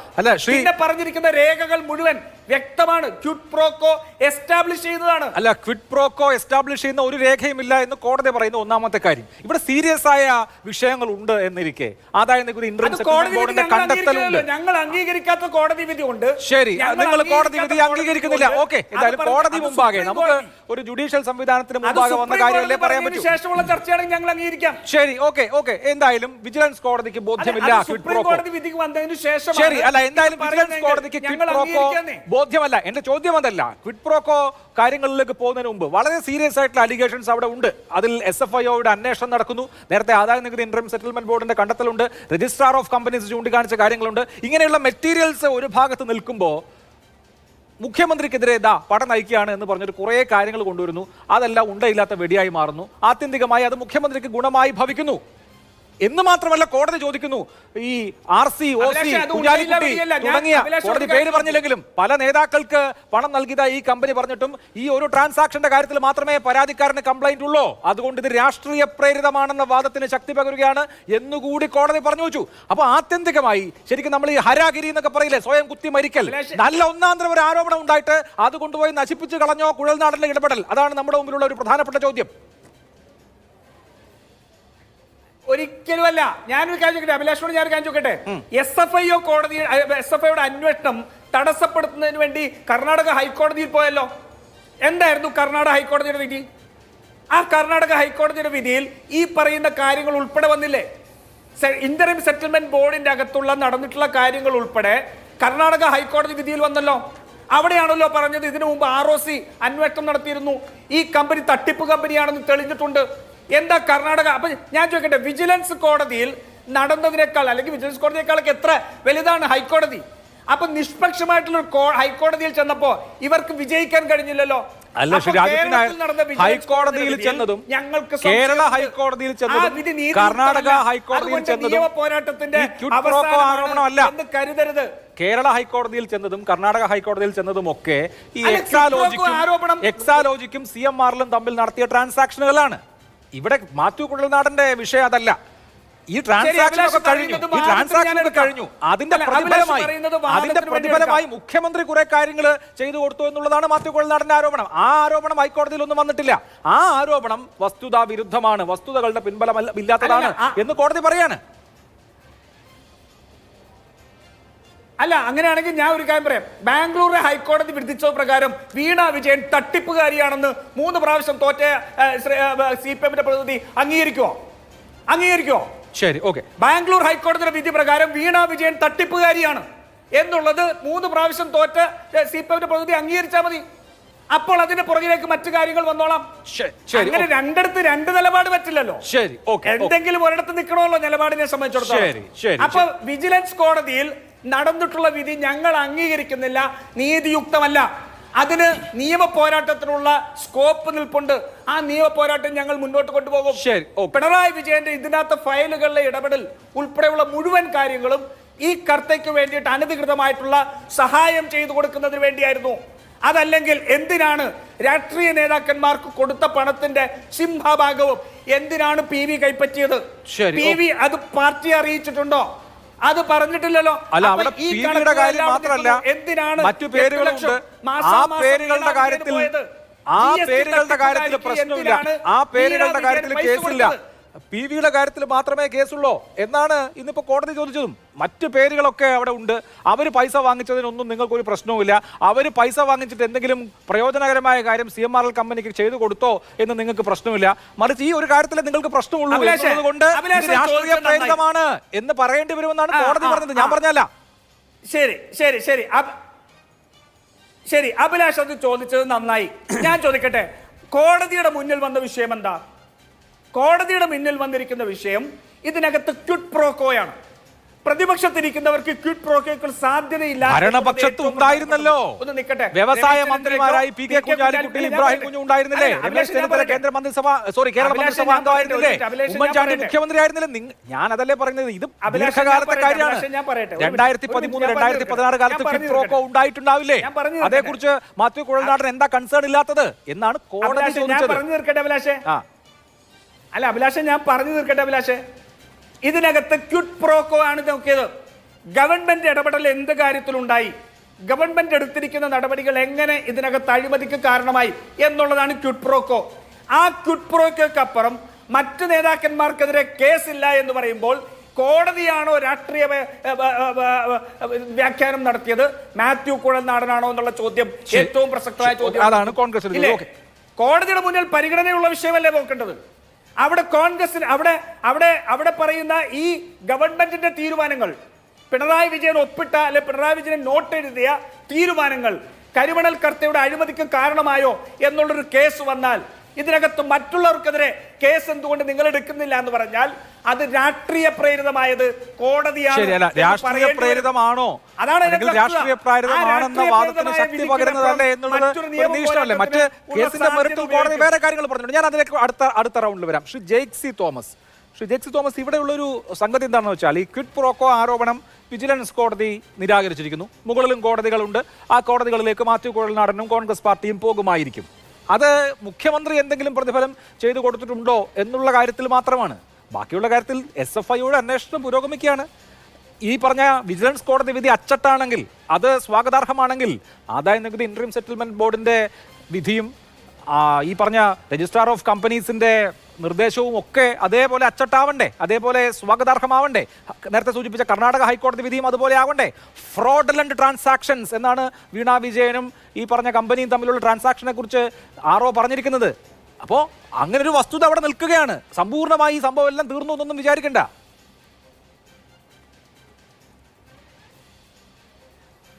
ഇല്ല, ഞങ്ങൾക്ക് അങ്ങനെ ഒരു വിചാരവും ഇല്ല. മാത്രമല്ല, ഇതിനേക്കാൾ വലിയ കേന്ദ്ര അന്വേഷണ ഏജൻസികളെ ഡേർട്ടി പൊളിറ്റിക്സ് ഡിപ്പാർട്ട്മെന്റ് എന്ന് ആദരണീയനായ വയനാട് MP വിശേഷിപ്പിച്ച സംഘത്തെ കത്തയച്ച് ഇങ്ങോട്ടേക്ക് ക്ഷണിച്ചുകൊണ്ടുവന്ന BJPയുടെ അടിമ സംഘമാണ് കേരളത്തിലെ രാഷ്ട്രീയ ഞരമ്പ് രോഗികളായിട്ടുള്ള നമ്മുടെ പുതു കോൺഗ്രസ് നേതൃത്വം. അവർ ക്ഷണിച്ചുകൊണ്ടുവന്ന അന്വേഷണ ഏജൻസികൾക്ക് മുമ്പിൽ ഞങ്ങൾ ആരെങ്കിലും വിറച്ചോ? ഞങ്ങൾ ആരെങ്കിലും? നമ്മുടെ കുണ്ടറ MLA കഴിഞ്ഞ ദിവസം പ്രസംഗിച്ചു. ഞങ്ങളുടെ അശോക് ചൗഹാൻ എന്തുകൊണ്ട് BJP ആയി? കുണ്ടറ MLA പ്രസംഗിച്ചത് അദ്ദേഹം രമേശ് ചെന്നിത്തലയെ വിളിച്ച് കരഞ്ഞു. ED വന്നു, അടുക്കള കയറി, എനിക്ക് ഈ മുള്ളാൻ മുട്ടുന്നു, നേരെ നിൽക്കാനാകുന്നില്ല, അതുകൊണ്ട് BJPയിൽ പോവാ. എത്ര പേരെ വന്നു? കോൺഗ്രസ് ക്ഷണിച്ചുകൊണ്ട് വന്ന RSSന്റെ അടിമസംഘം എത്ര തവണ രാത്രിയും രാവിലെയും ഇല്ലാതെ ഇവിടെ അടിമപ്പണിയെടുത്തു. രോമത്തെ തൊടാൻ കഴിഞ്ഞു കോൺഗ്രസ് നേതാവേ? രോമത്തെ തൊടാൻ സെക്രട്ടേറിയറ്റിന് തീ പിടിച്ചു, ഈന്തപ്പഴത്തിനുള്ളിൽ കുരു കടത്തി, അതിനുള്ളിൽ സ്വർണ്ണം ഉണ്ടായിരുന്നു, ഖുറാനിനുള്ളിൽ സ്വർണ്ണം ഉണ്ടായിരുന്നു. മുഖ്യമന്ത്രിയുടെ മകളുടെ വിവാഹ ചടങ്ങിൽ തീവ്രവാദ കേസിലെ പെൺകുട്ടി പങ്കെടുത്തു. അതോടൊപ്പം CCTV കത്തി നശിച്ചു പോയി. എത്രയൊക്കെ ആരോപണങ്ങൾ വന്നു. ഓരോ ആരോപണത്തിനും RSSന്റെ അടിമസംഘത്തെ പോയി വിളിച്ചുകൊണ്ട് പല്ലക്കിൽ കയറ്റിക്കൊണ്ട് വന്ന രണ്ടാം അടിമസംഘത്തിന്റെ പണിയായിരുന്നല്ലോ കേരളത്തിലെ കോൺഗ്രസ്സുകാർക്കുണ്ടായിരുന്നത്. രോമത്തെ തൊടാൻ പറ്റിയോ? ഞങ്ങൾ ഏതെങ്കിലും ഒരാളെ പിടിച്ചുകൊണ്ട് പോകാൻ പറ്റിയോ? ഒരു ചുക്കും സംഭവിച്ചില്ല. ഇനിയും ഞങ്ങൾ ആർജവത്തോടെ പറയുന്നു, ഒരു 10,000 തവണ SFI ആവട്ടെ, ROC ആവട്ടെ, RSSന്റെ അടിമസംഘം കോൺഗ്രസ്സുകാർ ക്ഷണിച്ചുകൊണ്ട് 1000 തവണ ഇങ്ങോട്ടേക്ക് വരട്ടെ, ഒരു പുല്ലും ഇവിടെ സംഭവിക്കാൻ വേണ്ടി പോകുന്നില്ല. വർദ്ധിച്ച വീര്യത്തോടു കൂടെ തന്നെ RSSന്റെ അടിമസംഘത്തെയും അതിന് ദാസ്യപ്പണി എടുക്കുന്ന കോൺഗ്രസിന്റെ രാഷ്ട്രീയ ഞരമ്പ് രോഗി സംഘത്തെയും ഞങ്ങൾ ചോദ്യം ചെയ്തുകൊണ്ട് തന്നെ ഞങ്ങൾ രാഷ്ട്രീയ പ്രവർത്തനം നടത്തും. പിന്നെ 2 വാചകങ്ങൾ കൂടെ എനിക്ക് ആ BJP നേതാവിനോടൊന്ന് പ്രതികരിക്കാനുണ്ട്. അദ്ദേഹം പറഞ്ഞു ഇന്ത്യ സഖ്യം എന്നുള്ളത് അല്ലേ? ആങ്കർ സൂചിപ്പിച്ചപ്പോഴാണ് അദ്ദേഹം ഏതോ അഭിഭാഷകനാണ് എന്ന് ഞാൻ മനസ്സിലാക്കുന്നത്. നല്ല കാര്യം. അഭിഭാഷകന്റെ പാണ്ഡിത്യം ഉപയോഗിച്ച് എങ്ങനെയാണ് NDA എന്ന നാഷണൽ ഡെമോക്രാറ്റിക് അലയൻസിനെ എങ്ങനെയാ ND സഖ്യം അങ്ങനെയാണോ നിങ്ങൾ വിളിക്കാറുള്ളത്? അല്ലല്ലോ. അതോ ഇനി ഇൻക്ലൂസീവ്നെസ്സോ നാഷണൽ ഡെമോക്രസി എന്ന് പറയാനുള്ള ബുദ്ധിമുട്ട് കൊണ്ടാണോ ഇന്ത്യ അലയൻസ് എന്ന് പറയുന്നത്? അല്പമൊക്കെ നിലവാരം വേണം. നിലവാരം BJP ആഫീസിൽ നിന്ന് കിട്ടുന്നില്ലെങ്കിൽ അത് കിട്ടുന്ന സ്ഥലത്ത് വല്ലതും പോയിട്ടിരുന്ന് പഠിച്ചിട്ടാണെങ്കിലും അത് ആർജിച്ചെടുക്കാൻ വേണ്ടി ശ്രമിക്കണം. എന്താ അങ്ങ് കരുതിയിട്ടുള്ളത്? ഇന്ത്യ സഖ്യത്തിന്റെ നേതാവിനെ കുറിച്ച് പറയുന്നു അല്ലേ? ND സഖ്യത്തിന്റെ നേതാവിനെ കുറിച്ച് അങ്ങോട്ട് ചോദിച്ചാലോ? 3000 അശ്ലീല സിനിമകളിൽ അഭിനയിച്ച് ആ സ്ത്രീകളെ പീഡിപ്പിക്കാൻ ശ്രമിച്ച ഒരു നേതാവ്, അയാളുടെ വക്കാലത്തുമായിട്ടല്ലേ ഇപ്പോൾ ഈ ചർച്ച വന്നിരിക്കുന്നത്? ഞങ്ങൾക്ക് ആർക്കെങ്കിലും അങ്ങനെ ഒരു ഗതികേടുണ്ടോ? 3000 സ്ത്രീകളെ പീഡിപ്പിച്ച് അതിന്റെ അശ്ലീല ദൃശ്യം ഷൂട്ട് ചെയ്തവനെ ഇന്ത്യയിൽ നേതാവാക്കി അവതരിപ്പിച്ച് അവന് വേണ്ടി വോട്ട് തേടുന്ന ഒരു ഇന്ത്യൻ പ്രധാനമന്ത്രിയും അവന്റെ അച്ചാരമാക്കി ചാനൽ 4-ൽ വന്നിരിക്കുന്ന ND സഖ്യത്തിന്റെ നേതാവിന്റെ ഗതികേട് ഇന്ത്യയിൽ വേറൊരു പാർട്ടിക്കും ഇല്ല. കേട്ടല്ലോ? അതൊക്കെ മനസ്സിലാക്കിയിട്ട് വേണം ഇവിടെ വന്ന് മറ്റുള്ളവരെ പരിഹസിക്കാൻ. പിന്നെ കോൺഗ്രസ് പ്രതിനിധി അങ്ങ് കുറെ തവണ തെരഞ്ഞെടുപ്പ് വിജയപരാജയങ്ങളെ സംബന്ധിച്ച് വ്യക്തിപരമായി ആക്ഷേപിക്കാൻ ശ്രമിക്കുകയുണ്ടായി. നല്ലത്. അങ്ങയുടെ നിലവാരവും അങ്ങയുടെ രാഷ്ട്രീയ പാർട്ടിയുടെ നിലവാരവും അങ്ങ് ഇങ്ങനെ തന്നെ കാത്തു സൂക്ഷിക്കണം, തർക്കഭേദമില്ല. അങ്ങയെ പൊള്ളിച്ച കാര്യേത കൂട്ടക്കോപ്പിയുടെ നടത്തി MG സർവകലാശാല ഡീവാർ ചെയ്ത അഭിഭാഷകനാണ് കുഴൽനാടനെന്ന് പറഞ്ഞാണോ അങ്ങയെ പൊള്ളിച്ചത്? ചരിത്രത്തിന് വായിക്കാൻ കഴിയുന്നതല്ല ആ വസ്തുത. കൂട്ടക്കോപ്പിയുടെ നടത്തി ഡീബാർ ചെയ്യപ്പെട്ട കേസിൽ ശിക്ഷിക്കപ്പെട്ടാൽ അങ്ങ് തെരഞ്ഞെടുപ്പ് പരാജയത്തെ ചൂണ്ടിക്കാട്ടി തോറ്റുപോയോ ജയിച്ചുപോയോ എന്ന് പറഞ്ഞാണോ പരിഹസിക്കുന്നത്? അതാണ് അങ്ങയുടെ നിലവാരമെങ്കിൽ വയനാട് MP-യെ കാണുമ്പോൾ അങ്ങ് എന്താ വിളിക്കുന്നത്? അമേഠി തോറ്റവനെ അങ്ങനെയാണോ വിളിക്കുന്നത്? അങ്ങയുടെ KPCC പ്രസിഡന്റ് പഴയ പ്രസിഡന്റിനെ കാണുമ്പോൾ എന്താ വിളിക്കുന്നത്? എടക്കാട് 3 തവണ തോറ്റവനെ അങ്ങനെയാണ് വിളിക്കുന്നത്. അങ്ങയുടെ മുൻ പ്രതിപക്ഷ നേതാവ് ഈ കരിമണൽ കള്ളക്കടത്തുകാരിൽ നിന്നും കാശ് വാങ്ങി എന്ന് സമ്മതിച്ച രമേശ് ചെന്നിത്തലയെ കാണുമ്പോൾ കോട്ടയത്ത് തോറ്റവനെ അങ്ങനെയാണോ അങ്ങ് വിളിക്കാറുള്ളത്? ഇതൊക്കെ മനസ്സിലാക്കിയിട്ട് വേണം. ഒന്നുമില്ലെങ്കിൽ എന്നെക്കാൾ കുറെ അധികം ഓണമുണ്ടതല്ലേ, കുറെ കാലം രാഷ്ട്രീയ പ്രവർത്തനം നടത്തിയതല്ലേ, എന്റെ കയ്യിൽ നിന്ന് പക്വതയുടെ സർട്ടിഫിക്കറ്റ് വാങ്ങേണ്ട ഗതികേടൊന്നും അങ്ങേക്കില്ലല്ലോ. ഇതൊക്കെ മനസ്സിലാക്കിയിട്ട് വേണം, അല്പം കൂടെ പക്വതയോടുകൂടെ വേണം രാഷ്ട്രീയ പ്രവർത്തനത്തിന്റെ ക്ലാസ് എടുക്കാൻ, അതിനെ അഭിസംബോധന ചെയ്യാൻ. മാന്യതയുള്ള ചർച്ച നയിക്കപ്പെടുന്ന ഒരു വേദിയിൽ വന്നിരിക്കുമ്പോൾ എനിക്ക് തർക്കമേതുമില്ല. ഉടുമുണ്ട് പൊക്കിക്കാണിക്കുന്ന യദുകൃഷ്ണന്മാരെ തോളിലേറ്റിക്കൊണ്ട് നടക്കേണ്ട ഗതികേടുള്ള രാഷ്ട്രീയ ഞരമ്പ് രോഗികളുടെ സംഘമല്ലേ ഇത്? മാത്രമേ ഞാൻ പ്രതീക്ഷിക്കുന്നുള്ളൂ. ഇത് സംഭവിച്ചില്ലെങ്കിൽ മാത്രമാണ്, ഈ പ്രതികരണം അങ്ങയിൽ നിന്ന് വന്നില്ലെങ്കിൽ മാത്രമാണ് അങ്ങേക്ക് എന്തോ കുഴപ്പം പറ്റിയോ എന്ന് ഞാനും ഈ നാട്ടിലെ ചർച്ച കാണുന്ന ജനങ്ങളും ശങ്കിക്കുക. പിന്നെ ഈ കേസിന്റെ മെറിറ്റിനെ കുറിച്ച് പറഞ്ഞു. ആരാണ് കരിമണൽ ഖനനം സ്വകാര്യ മേഖലയിൽ നടത്തണമെന്ന് ആവശ്യപ്പെട്ടുകൊണ്ട് നിയമം പാസാക്കിയത്?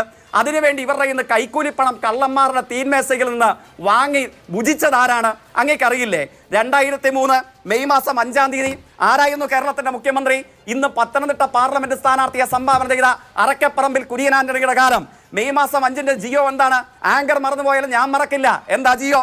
തൃക്കുന്നപ്പുഴ മുതൽ ആറാട്ടുപുഴ വരെ നീണ്ടു നിൽക്കുന്ന ആലപ്പുഴ ജില്ലയിലെ 13 ബ്ലോക്കുകളെ സ്വകാര്യ കരിമണൽ ഖനനത്തിന് എങ്ങനെ കോൺഗ്രസ് പ്രതിനിധി അങ്ങ് മൂടി വെച്ചാൽ അങ്ങ് കള്ളം പറഞ്ഞ കേരളത്തിലെ ജനങ്ങൾ ഇത് കേൾക്കാതിരിക്കില്ല. മാതൃഭൂമിയുടെ പ്രേക്ഷകർ ഇത് അന്ധമായി അങ്ങയുടെ വാചകം വിശ്വസിക്കില്ല. 2003 മെയ് മാസം 5-ാം തീയതി ആലപ്പുഴയിൽ തൃക്കുന്നപ്പുഴ മുതൽ ആറാട്ടുപുഴ വരെ നീണ്ടു പരന്നു കിടക്കുന്ന 13 പ്രദേശങ്ങളെ കരിമണൽ കൊള്ളക്കായിട്ട് സ്വകാര്യ മേഖലയ്ക്ക് തീരെഴുതി കൊടുത്ത് ജിയോ പുറത്തിറക്കിയ സർക്കാരിന്റെ പേരാണ്, ആ നേതാവിന്റെ പേരാണ് അറക്കപ്പറമ്പിൽ കുര്യൻ ആന്റണി ഗവൺമെന്റ്. ആ ജിയോ പുറത്തിറക്കിയതിന്റെ നന്ദിയായിട്ടാണ് CMR-ൽ നിന്ന് യുവമാരൊക്കെ പോയി ക്യൂ നിന്ന് കാശ് വാങ്ങിയത്. എന്നിട്ട് ആ കാശും വാങ്ങി കയ്യിൽ വെച്ചിട്ട് പോക്കറ്റിൽ വെച്ച് കള്ളപ്പണം വാങ്ങി കീശയിൽ വെച്ച് രാഷ്ട്രീയ പ്രവർത്തനം നടത്തിയിട്ട് ഇവിടെ വന്നിട്ട് ഞങ്ങൾക്ക് എന്ത് ബന്ധമെന്നോ അതിനെതിരെ സമരം ചെയ്തവരാരാണ്? മെയ് മാസം 16 ആലപ്പുഴ ജില്ല മനുഷ്യക്കോട്ട തീർത്തു. ഈ കരിമണൽ ഖനനം സ്വകാര്യ മേഖലയ്ക്ക് കൊടുക്കുന്നതിനെതിരെ ആ മനുഷ്യക്കോട്ടയെ തുടർന്ന് പിന്നീട് കേന്ദ്ര സർക്കാരിന് കത്തയച്ചു. ആങ്കർ ഓർമ്മിക്കുന്നില്ലേ? കേരളത്തിലെ വ്യവസായ കേന്ദ്ര സർക്കാരിന് കത്തയച്ചു. അന്നത്തെ ആലപ്പുഴ MP ആയിരുന്ന VM സുധീരനായിരുന്നു.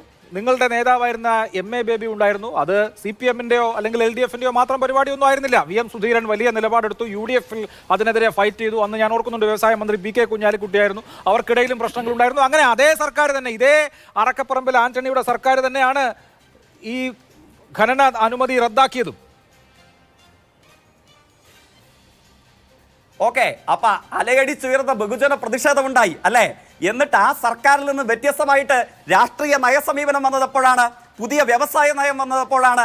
വേലിക്കകത്ത് ശങ്കരൻ അച്യുതാനന്ദൻ, VS അച്യുതാനന്ദൻ 2006 കേരളത്തിൽ 99 സീറ്റിന്റെ അധികാരത്തോടു കൂടെ ഇവിടെ വന്നു. അതിനുശേഷം 2007 വ്യവസായ നയം താങ്കൾ പറയുന്നത് ശരിയാണ്. 2017 വേറൊരു വ്യവസായ നയമുണ്ട്.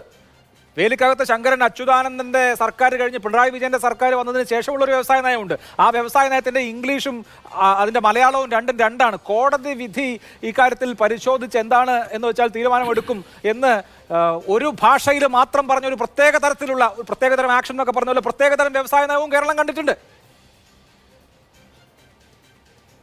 ആ കോടതി വിധിയെ സംബന്ധിച്ചല്ലേ കോട്ട് ചെയ്യപ്പെട്ടത്? കോടതി വിധിയെ സംബന്ധിച്ച് കോട്ട് ചെയ്യപ്പെടാൻ കാര്യം എന്തായിരുന്നു? കേന്ദ്ര ഗവൺമെന്റ് പിന്നീട് വന്ന് സ്വീകരിച്ച നയസമീപനത്തിൽ സ്വീകരിച്ച മാറ്റം എന്തായിരുന്നു? കേരളത്തിലെ കോൺഗ്രസ് സർക്കാരിലെ കേന്ദ്രത്തോട് അഭ്യർത്ഥിച്ചു കൊണ്ടിരുന്നത് ധാതുമണൽ ഖനനം സ്വകാര്യ പൊതുമേഖലയിൽ മാത്രം പോരാ, കർത്താമാർക്കും കള്ളന്മാർക്കും ഞങ്ങൾക്ക് സംഭാവന ചെയ്യുന്ന കള്ളപ്പണക്കാർക്കും കൊടുക്കണമെന്ന് ആവശ്യപ്പെട്ട് കേരളത്തിൽ ജിയോ ഇറക്കിയത് പോഞ്ഞാതിട്ട് കേന്ദ്ര സർക്കാരിനോട് ഇവിടുത്തെ വ്യവസായ സെക്രട്ടറിയെ കൊണ്ട് കത്തയപ്പിച്ചവന്മാർ ആരാണ്? ഈ രാഷ്ട്രീയ ഞരമ്പ് രോഗികളുടെ സംഘമല്ലേ? ഈ കൂട്ട കോപ്പികൾ നടത്തി ഡീബാർ ചെയ്യപ്പെട്ടവന്മാരുടെ സംഘമല്ലേ? അവരല്ലേ കർത്താക്കന്മാർക്കും കള്ളപ്പണക്കാർക്കും വേണ്ടി കേന്ദ്രത്തോട് വാദിച്ചത്, അതിനുവേണ്ടി ജിയോ ഇറക്കിയത്? എന്നിട്ട് അവര് വന്നിട്ട് അതിൽ നിന്ന് വ്യത്യസ്തമായ സമീപനം സ്വീകരിച്ച കേരളത്തിന്റെ ധാതുമണൽ ഖനന മേഖലയെ കൊള്ളന്മാർക്കും കൊള്ളപ്പണക്കാർക്കുമായിട്ട് വിട്ടുകൊടുക്കാതിരിക്കാൻ നിലപാട് സ്വീകരിച്ച ഇടതുപക്ഷത്തെ കുറ്റം പറയുന്നു.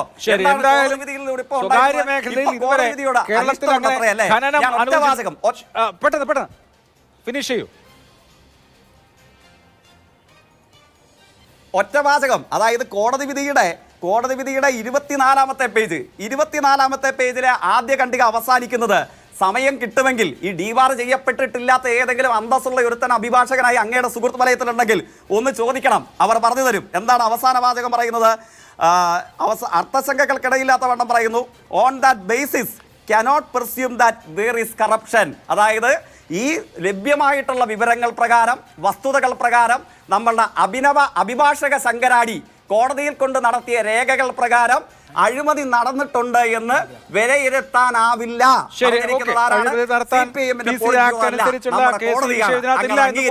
മുകളിലുള്ള കോടതി എന്താ പറയുന്നത് നോക്കാം. പറയൂ ശ്രീ വിഷ്ണു, എന്തോ പറയാനുണ്ട്. മാതൃഭൂമി പോലുള്ള ചാനൽ വന്നിരുന്ന് വായിൽ തോന്നുന്നതെല്ലാം കോതയ്ക്ക് പോയിട്ട് വിളിച്ചു പറയുന്ന ജെയ്സി തോമസ് ഞങ്ങളെ മര്യാദയൊന്നും പഠിപ്പിക്കണ്ട, നിങ്ങളെല്ലാം മര്യാദ പഠിക്കുന്നതും കാര്യങ്ങൾ പഠിക്കുന്നതും ഒക്കെ AKG സെന്ററിലെ PK ശശിമാരിൽ നിന്നും P ശശിമാരിൽ നിന്നും ഗോപി കോട്ടമുറിക്കൽ പോലുള്ള മഹാരഥന്മാരാണ്. അത്രയും നിങ്ങളുടെ AKG സെന്ററിൽ ഇരിക്കുന്ന മഹാരഥന്മാരെ പോലുള്ള മഹാരഥന്മാരൊന്നും ഞങ്ങളുടെ പാർട്ടിയില്ല. അതുകൊണ്ട് നിങ്ങൾ അത്രയും പഠിക്കുന്ന പോലെയൊന്നും ഞങ്ങൾ പഠിക്കാല്ല. നിങ്ങൾ സംസാരിച്ചപ്പോൾ ഞാൻ നിശബ്ദനായി കേട്ടിട്ടുണ്ടല്ലോ, ഞാൻ ഇടപെട്ടില്ലല്ലോ. പിന്നെ നിങ്ങൾ ഇവിടുത്തെ ജനകീയ പ്രക്ഷോഭങ്ങളെ പറ്റി പറഞ്ഞു. വിഴിഞ്ഞത്ത് അദാനിക്കെതിരെ വലിയ രീതിയിൽ സമരം ചെയ്തവരാണ് നിങ്ങൾ. ഒരു സുപ്രഭാതത്തിൽ അദാനി AKG സെന്ററിൽ വന്ന് കോടിയേരി ബാലകൃഷ്ണനെ കണ്ട് കാര്യം സംസാരിച്ചപ്പോൾ ഇപ്പോൾ അത് ഞങ്ങൾ ഉണ്ടാക്കിയതാണ് വിഴിഞ്ഞമെന്ന് പറഞ്ഞ് അദാനിയുടെ ബലൂണുകൾ വീർപ്പിച്ച് ആകാശത്തേക്ക് പറത്തിവിടുന്ന നിങ്ങളുടെ മുഖ്യമന്ത്രിക്ക് എന്ത് നയമാണുള്ളത്, എന്ത് നിലപാടുള്ളത്? കാര്യം കിട്ടിയാൽ നിങ്ങളുടെ മുഖ്യമന്ത്രി എന്തും ഇവിടെ ചെയ്യും. അതുകൊണ്ട് നിങ്ങൾ ചെയ്യുന്ന സമരങ്ങൾ, വിദ്യാർത്ഥികൾക്ക് വേണ്ടി ഇവിടെ സമരം ചെയ്ത നിങ്ങളുണ്ടല്ലോ, ആ വിദ്യാർത്ഥികളെ ഇന്ന് തെരുവോരങ്ങളിൽ ജോലിക്ക് വേണ്ടി തെണ്ടി അലയ്ക്കുകയാണ്, തെരുവോരങ്ങളിൽ അവിടെ കൊണ്ട് മുട്ടിലെടുപ്പിക്കുകയാണ്. ആ നിങ്ങൾ ഇവിടെ വന്നിരുന്ന മര്യാദയൊന്നും പഠിപ്പിക്കേണ്ട. ഇന്ത്യ സഖ്യം എന്ന് പറയുന്നത് ഇന്ത്യ സഖ്യം തന്നെയാണ്. അലുവയും മത്തിക്കറിയും പോലെ പരസ്പരം ചേരാത്ത ഓരോ സംസ്ഥാനത്തും അടികൂടുകയും ചില സംസ്ഥാനങ്ങളിൽ വന്നിരുന്ന ആളില്ലാ സംസ്ഥാനങ്ങളിൽ അണികളില്ലാത്ത ഇടത്ത് വന്നിരുന്ന് പരസ്പരം വാരിക്കെട്ടി പുണർന്നുകൊണ്ട് ഞങ്ങൾ നരേന്ദ്രമോദിയെ തോപ്പിക്കാൻ, BJP യെ തോപ്പിക്കാൻ, വർഗീയ വർഗീയതയെ തോൽപ്പിക്കാൻ ഞങ്ങൾ സഖ്യം ചേരുന്നു, മതേതരത്വം മതേതരത്വം എന്നൊക്കെ വിളിച്ചു പോകുന്ന നിങ്ങൾക്കാണ് ഉളുപ്പില്ലാത്തത്. ഞങ്ങൾ ഈ രാജ്യം മുഴുവൻ ഒറ്റക്കെട്ടായി ഈ രാജ്യത്തിന് അപകടകരമായി വരിക്കുന്ന മുഴുവൻ കക്ഷികൾക്കെതിരെയും, കോൺഗ്രസിനെ ആയാലും ശരി, മറ്റ് CPM-നെ ആയാലും ശരി, മറ്റ് ഈ രാജ്യത്തിനെതിരെ നിലപാടെടുക്കുന്ന, ഈ രാജ്യത്തിന്റെ ഭരണഘടനയെ അംഗീകരിക്കാത്ത, ഈ രാജ്യത്തെ അന്വേഷണ ഏജൻസികൾക്ക് മുന്നിൽ കിടന്ന് ഇവിടെ മുട്ടിവിളയ്ക്കുന്ന അഴിമതിക്കാർക്കെതിരെ ഞങ്ങൾ ശക്തമായ നിലപാടെടുക്കും. അതിൽ നരേന്ദ്രമോദി സർക്കാർ ഒരു കാലഘട്ടത്തിലും പിന്നോട്ട് പോയിട്ടില്ല. ഈ കേന്ദ്ര അന്വേഷണ ഏജൻസികളുടെ അന്വേഷണം ഇനിയും ഉണ്ടാകും. അതിന് സംശയം എന്താണ്? അത് കണ്ടിട്ട് നിങ്ങൾക്ക് ഭയപ്പാടുണ്ടായിരിക്കും, ഞങ്ങൾക്കൊരു ഭയവുമില്ല. ഞങ്ങളും 10 വർഷത്തോളം BJP-യും കേന്ദ്രത്തിലെ നേതാക്കന്മാരും ഒക്കെ പ്രതിപക്ഷത്തിരുന്നിട്ടുണ്ട്. അന്ന് ഞങ്ങളാരും ഒരു അന്വേഷണ ഏജൻസിയും കണ്ട് ഭയന്ന് വിറച്ചിട്ടുമില്ല, പാർട്ടി വിട്ട് ഓടിയിട്ടുമില്ല. ഇന്ന് ബംഗാളിലെ CPM നേതാക്കന്മാർ പോലും ഏറ്റവും കൂടുതൽ വിട്ടുവരുന്നത് BJP-യിലേക്കാണ്, അല്ലാതെ കോൺഗ്രസിലേക്കല്ല. നിങ്ങൾ വന്നിരുന്ന് വലിയ തത്വമൊന്നും ഇവിടെ പഠിപ്പിക്കാൻ വേണ്ട. അതൊക്കെ നാലായി ജെയ്സി തോമസ് ചുരുട്ടി മടിയിൽ വെച്ചാൽ മതി, ഞങ്ങളെ പഠിപ്പിക്കുകയും വേണ്ട. ശരി, ഓക്കെ. ശ്രീ രാജു പി നായർ, നോക്കൂ, മുഖ്യമന്ത്രി പോലെയുള്ള പ്രധാനപ്പെട്ട ഓഫീസിനെതിരെ കേസ് എടുക്കണമെന്ന് നിർദ്ദേശിക്കണമെങ്കിൽ ലീഗലി കോഗ്നിസിബിൾ മെറ്റീരിയൽസ് വേണം. ഇതാണ് കോടതി വിധിയുടെ ക്രക്സ്. ഒരു രാഷ്ട്രീയ ആരോപണം നമുക്ക് ഉന്നയിക്കാം, പക്ഷേ രാഷ്ട്രീയ ആരോപണം ഒരു നിയമ നടപടിയിലേക്ക് കടക്കണം എങ്കിൽ അതിന് കൃത്യമായും ലീഗലായി വാലിഡ് ആയിട്ടുള്ള പോയിന്റ്സ് വേണം, കോടതിയിൽ നിലനിൽക്കുന്ന സ്ഥാപിക്കപ്പെടാവുന്ന കാരണങ്ങൾ വേണം. അപ്പോൾ ഈ രാഷ്ട്രീയ ആരോപണം കടന്ന് വലിയ മെറ്റീരിയൽസ് ഇല്ലാതെ നിയമ പോരാട്ടത്തിന് പോയതുകൊണ്ടാണ് ഇപ്പോൾ ഇങ്ങനെ നറേറ്റീവ് വെച്ചാണെങ്കിൽ ഇപ്പോൾ പിണറായി വിജയനും അദ്ദേഹത്തിൻ്റെ മകളുമൊക്കെ പൂർണ്ണമായും വിശുദ്ധരായിരിക്കുന്നു. അങ്ങനെ ഒരു അപകടം ഉണ്ടായത് നിങ്ങൾക്ക് കാര്യങ്ങൾ മര്യാദയ്ക്ക് പ്രസന്റ് ചെയ്യാൻ അറിയാത്തതുകൊണ്ടല്ലേ? അഭിലാഷ്, ഞാൻ ഇതിലേക്ക് വരാം. അതിനു മുമ്പായിട്ട് ഞാൻ 3 പ്രാവശ്യം തോറ്റ സ്ഥാനാർത്ഥി എന്ന് പറഞ്ഞത് ജയിക്കിന് വിഷമം ഉണ്ടാക്കിയതിൽ ഞാൻ സന്തോഷിക്കുന്നു. അത് ഞാൻ സന്തോഷിക്കുന്നതിൻ്റെ കാരണം എന്താണെന്ന് വെച്ചാൽ, ഈ ചർച്ചയുടെ ആദ്യത്തെ സെഗ്മെന്റിൽ ജയിക്ക് പറഞ്ഞത് ഒന്നുകൂടി കേട്ടു നോക്കിയാൽ മതി. ഞാൻ എന്തായാലും സാധാരണ അങ്ങനെ പറയുന്ന ഒരാളല്ല. ഇപ്പം VS അച്യുതാനന്ദൻ തോറ്റിട്ടുണ്ട്, അതുകൊണ്ട് തെരഞ്ഞെടുപ്പിൽ തോറ്റ VS അച്യുതാനന്ദൻ ഞാൻ എപ്പോഴും പറയാറില്ല. ഒരു ചർച്ച നടക്കുമ്പോൾ അതിൻ്റെ മര്യാദയെക്കുറിച്ച് പഠിപ്പിക്കാൻ വരുന്നവൻ ആദ്യം പോയിട്ട് ആദ്യം പറഞ്ഞത് എന്താണെന്ന് നോക്കണം. എന്തായാലും അഭിലാഷ് ഏറ്റവും ആദ്യത്തെ സെഗ്മെന്റിൽ എന്നോടാണല്ലോ ചോദിച്ചത്. ഞാനൊരു CPM-ന്റെ നേതാവിനെയും പിണറായി വിജയനെ പോലും ആക്ഷേപിച്ചല്ലോ മറുപടി പറഞ്ഞത്. ഞാനൊരു കേസിന്റെ മെറിറ്റിൽ നിന്നല്ലേ സംസാരിച്ചത്. അത് കഴിഞ്ഞ് ജയിക്ക് എന്താണ് പറഞ്ഞതെന്നുള്ളത് പ്രേക്ഷകരും കേൾക്കട്ടെ, ജയിക്കും കേൾക്കട്ടെ. ആദ്യം ക്ലാസ് എടുക്കുന്നതിന് മുമ്പ് സ്വന്തം കാര്യം എന്താണെന്നുള്ളത് നോക്കണം. പിന്നെ ഞരമ്പ് രോഗി എന്ന് പറയുന്നുണ്ട്. അങ്ങനെ ഞരമ്പ് രോഗി ഒരു കേസിൽ തോറ്റാൽ അല്ലെങ്കിൽ കേസിൽ തിരിച്ചടി ഉണ്ടായാൽ ഞരമ്പ് രോഗി ആവണമെന്നുണ്ടെങ്കിൽ ഗണേഷ് കുമാർ സ്ഥിരമായിട്ട് വിളിക്കുന്ന ഞരമ്പ് രോഗി VS അച്യുതാനന്ദനാണെന്ന് അങ്ങ് സമ്മതിക്കുമോ ജയിക്ക്? അപ്പോൾ അതായിരിക്കും ചിലപ്പോൾ, അതുകൊണ്ടായിരിക്കും. പക്ഷെ അങ്ങേര് ഞരമ്പ് രോഗി എന്ന് വിളിച്ചത് വേറെ കാര്യത്തിലാണ്. എന്തായാലും ഞരമ്പ് രോഗി എന്ന് വിളിക്കുന്ന ആളാണ് ജയിക്കിന്റെ നേതാവ്. അത് ജയിക്കിന്റെ നേതാവിനെ തന്നെയാണ് ഞരമ്പ് രോഗി എന്ന് വിളിച്ചത്. അപ്പൊ കേസിൽ തോക്കുന്നതും അല്ലെങ്കിൽ കേസിൽ എവിടെയെങ്കിലും ഒരു എതിരായ വിധി ഉണ്ടാവുന്നവരെയും ഞരമ്പ് രോഗി എന്ന് വിളിക്കുമ്പോൾ സ്വന്തം ഞരമ്പിന് രോഗമുണ്ടോ എന്നുള്ളത് ജയിക്കൊന്ന് ചർച്ച കഴിഞ്ഞിരുന്ന് കേൾക്കണം. എന്നിട്ട് സ്വയം കണ്ണാടിയുടെ മുമ്പിലിരുന്നു കൊണ്ട് മാന്യത എന്താണ് എന്ന് പഠിക്കുമോനെ ജയിക്ക് എന്ന് നിങ്ങൾ പറയുക. ഞാനായിട്ട് പറയുന്നില്ല, കാരണം നിങ്ങളെ തിരുത്താൻ ഈ ലോകത്ത് ഒരു ശക്തി വിചാരിച്ചാലും നടക്കൂല. നശിക്കാൻ തീരുമാനിച്ച നിങ്ങൾ നശിക്കട്ടെ എന്ന് തന്നെയാണ് ഞങ്ങളുടെ ആഗ്രഹം. അതുകൊണ്ട് അതങ്ങ് നടക്കട്ടെ. ഇനി രണ്ടാമത്തെ കാര്യം, അഭിലാഷ് പറയുന്നത് മുഴുവൻ ഉള്ള ഗ്രൗണ്ട് എന്താ? ഞാൻ പറയുന്ന ഗ്രൗണ്ട് ഈ തീരുമാനങ്ങൾ എടുത്തിരുന്ന മുഴുവൻ സമയത്തെയും തീരുമാനങ്ങൾ, അത് പിണറായി വിജയന്റെ തീരുമാനങ്ങൾ, അതിനകത്തുള്ള ഇടപെടലുകൾ, ആ ഫയലിൽ എഴുതിയ കുറിപ്പുകൾ എല്ലാം പിണറായി വിജയനെതിരെ സംസാരിക്കുന്ന തെളിവുകളാണ്.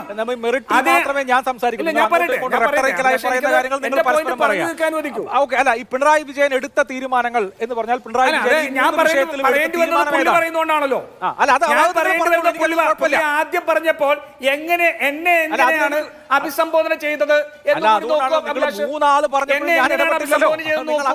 ഒരു ചർച്ചയിൽ വന്ന് മാന്യമായിട്ട് സംസാരിക്കാൻ അറിയാൻ പാടില്ലെങ്കിൽ പറയുന്ന വാക്കിന് അതേ നാണയത്തിൽ തിരിച്ചടി കിട്ടും.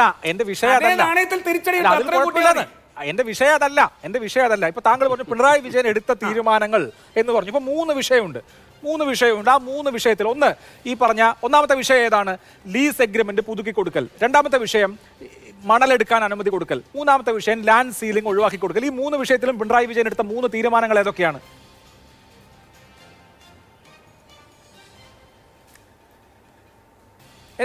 അല്ല, അതിനകത്ത് 2019 കേന്ദ്ര ഗവൺമെന്റിന് സർക്കുലർ വന്നതിന് ശേഷം ഈ പറയുന്ന ഖനന വകുപ്പ്, ജിയോളജി വകുപ്പ്, ആ CMRL-ആയിട്ടുള്ള ഡീല് എഗ്രിമെന്റ് റദ്ദാക്കാൻ വേണ്ടിയിട്ടുള്ള നടപടികൾ എടുത്ത് അവസാന ഘട്ടത്തിലേക്ക് എത്തി എന്നുള്ളത് അഭിലാഷ് നിഷേധിക്കുമോ?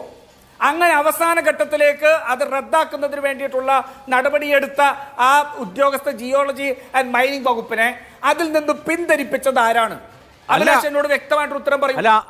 ആരാണ് പിന്തിരിപ്പിച്ചത്? ആ വിഷയത്തിൽ അതിനകത്ത് എന്താണ് മുഖ്യമന്ത്രി നടത്തിയ ഇടപാട്? മുഖ്യമന്ത്രി ആ ഫയൽ വിളിപ്പിച്ചത്? അക്കാര്യത്തിൽ ഒരു ലീഗൽ ഒപ്പീനിയൻ തേടുകയല്ലേ ഉണ്ടായത്. ലീഗൽ ഒപ്പീനിയൻ അനുകൂലമായിരുന്നില്ല. എന്തായാലും ഇവിടെ എടുക്കേണ്ട തീരുമാനം എന്താണ്? ഒപ്പീനിയൻ തേടി എങ്ങനെ ലീഗൽ ഒപ്പീനിയൻ തോന്നി? KREML എന്ന കമ്പനിക്ക്, അതായത് സ്വകാര്യ പങ്കാളിത്തം ഉള്ള ബഹുഭൂരിപക്ഷം സ്വകാര്യ പങ്കാളിയായ KREML എന്ന കമ്പനിക്ക് ഈ ആറാട്ടുപുഴ തൃക്കുന്നപ്പുഴ സെക്ടറിൽ ഖനനത്തിന് അനുമതി കൊടുത്തോ ഇല്ലയോ എന്നുള്ളതാണ് ഫണ്ടമെന്റൽ ക്വസ്റ്റ്യൻ. അങ്ങനെ കൊടുത്തിട്ടുണ്ടെങ്കിൽ പിണറായി വിജയൻ കരിമണൽ കമ്പനിയെ സഹായിച്ചു എന്ന് നമുക്ക് ആരോപിക്കാമായിരുന്നു. കൊടുത്തിട്ടില്ലല്ലോ, അതല്ല എന്റെ പോയിന്റ്. അതാണ് കോടതി ചോദിക്കുന്നത്. അതിന് ലീഗൽ ഒപ്പീനിയൻ തേടിയോ ഇല്ലയോ എന്നുള്ളതല്ല വിഷയം. അഭിലാഷ് കേസ് മുഴുവൻ മറ്റൊരു രീതിക്കാണ് പറയുന്നത്. ഞാൻ ചോദിക്കട്ടെ, കർത്ത കൊടുത്ത മുഖ്യമന്ത്രി പിണറായി വിജയന് കർത്ത കൊടുത്ത പരാതിയിൽ എന്താ പറഞ്ഞത്? ഞങ്ങൾക്ക് ഇലുമിനേറ്റ് കിട്ടുന്നത് പുറത്തുനിന്ന് ഇറക്കേണ്ടി വരുന്നു, അതുകൊണ്ട് ഞങ്ങളുടെ പ്രവർത്തന ചെലവ് കൂടുന്നു, ഞങ്ങൾക്ക് അതുകൊണ്ട് ഇല്ലുമിനേറ്റ് ഇവിടെ നിന്ന് എടുക്കുന്നതിന് വേണ്ടിയിട്ടുള്ള സംവിധാനം വേണം.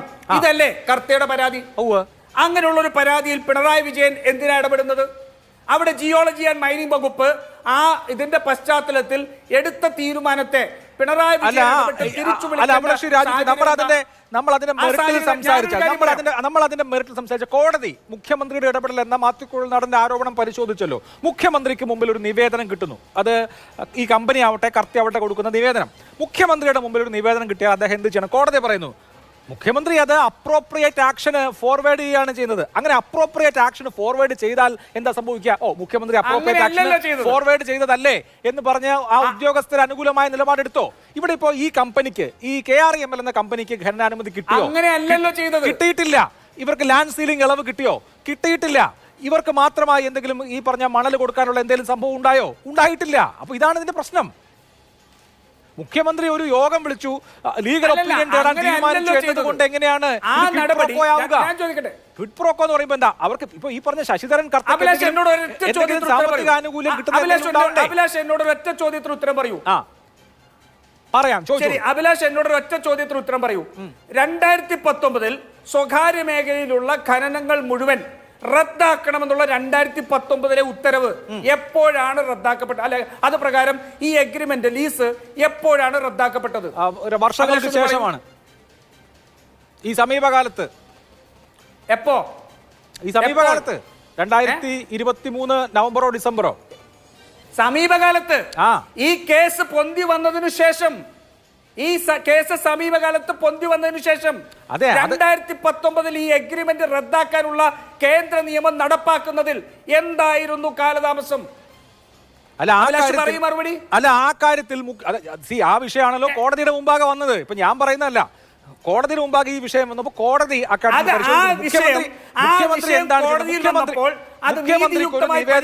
മുഖ്യമന്ത്രിയുടെ മുമ്പിൽ ഒരു പരാതി വന്നു. മുഖ്യമന്ത്രി അതുമായി ബന്ധപ്പെട്ട് ആ കാര്യത്തിൽ മറ്റെന്തെങ്കിലും ഓപ്ഷൻ ഉണ്ടോ? അതിന് ലീഗൽ ഒപ്പീനിയൻ തേടുന്നു. ലീഗൽ ഒപ്പീനിയൻ എന്തായിരുന്നു? ലീഗൽ ഒപ്പീനിയൻ ഈ KREML എന്ന കമ്പനിക്ക് സ്വകാര്യ മേഖലയിൽ ഖനനം കൊടുക്കാമെന്നായിരുന്നോ? അങ്ങനെ ഫേവറബിൾ ആയിട്ടുള്ള നിയമോപദേശത്തിന്റെ അടിസ്ഥാനത്തിൽ ഈ കമ്പനിക്ക് ഖനനം കൊടുത്തോ? ഇല്ലല്ലോ. ഇതൊക്കെ കഴിഞ്ഞിട്ട് നോക്കൂ, ഇപ്പോഴാണ് ഉത്തരവ് റദ്ദാക്കുന്നത് എന്നുള്ള ആ വാദത്തിനപ്പുറത്ത് ഈ കമ്പനിക്ക് ഖനനത്തിന് അനുമതി കൊടുത്തോ ഇല്ലയോ? കൊടുത്തില്ലല്ലോ. 2016 സുപ്രീം കോടതി വിധി വരുന്നു. 2016 തെരഞ്ഞെടുപ്പിന്റെ സമയത്ത് 2016 സുപ്രീം കോടതി വിധി വന്നതനുസരിച്ച് 2019 നോക്കൂ ഈ കേന്ദ്രത്തിന്റെ റെഗുലേഷൻ. 2016 മുതൽ 2019 വരെ 3 വർഷമില്ലേ? ഈ സമയത്ത് കൊടുത്തായിരുന്നല്ലോ, അതിനൊരു തടസ്സം ഉണ്ടായിരുന്നില്ലല്ലോ, കൊടുത്തിട്ടില്ലല്ലോ. അഭിലാഷേ ഒരു സെക്കൻഡ് അഭിലാഷ് ഈ പറയുന്നതിന് മുഴുവൻ വ്യക്തമായിട്ടുള്ള ഉത്തരവ് കിട്ടും. 2016 സുപ്രീം കോടതി വിധി പ്രകാരം ഇവർക്ക് ഖനനം തുടരാം എന്നുള്ള രീതിയിലേക്ക് എത്തുന്നു. അവിടെ ഒരു ക്ലോസ് ഉണ്ട്, സർക്കാരിന് വേണമെങ്കിൽ നോട്ടിഫൈ ചെയ്ത് ആ സ്ഥലം ഏറ്റെടുക്കാം എന്നുള്ള ക്ലോസ് ഉണ്ട്. അത് ഉപയോഗിക്കപ്പെട്ടില്ല, പോട്ടെ, അവിടെ നിൽക്കുന്നു. 2019 എല്ലാ എഗ്രിമെന്റുകളും റദ്ദാക്കണം എന്ന് കേന്ദ്ര സർക്കാരിന്റെ നിയമം വന്നു. എല്ലാ എഗ്രിമെന്റുകളും റദ്ദാക്കണമെന്ന് പറഞ്ഞ നിയമം എന്തുകൊണ്ട് നടപ്പായില്ല? ഇനി ഞാൻ ചോദിക്കുന്നത് 2023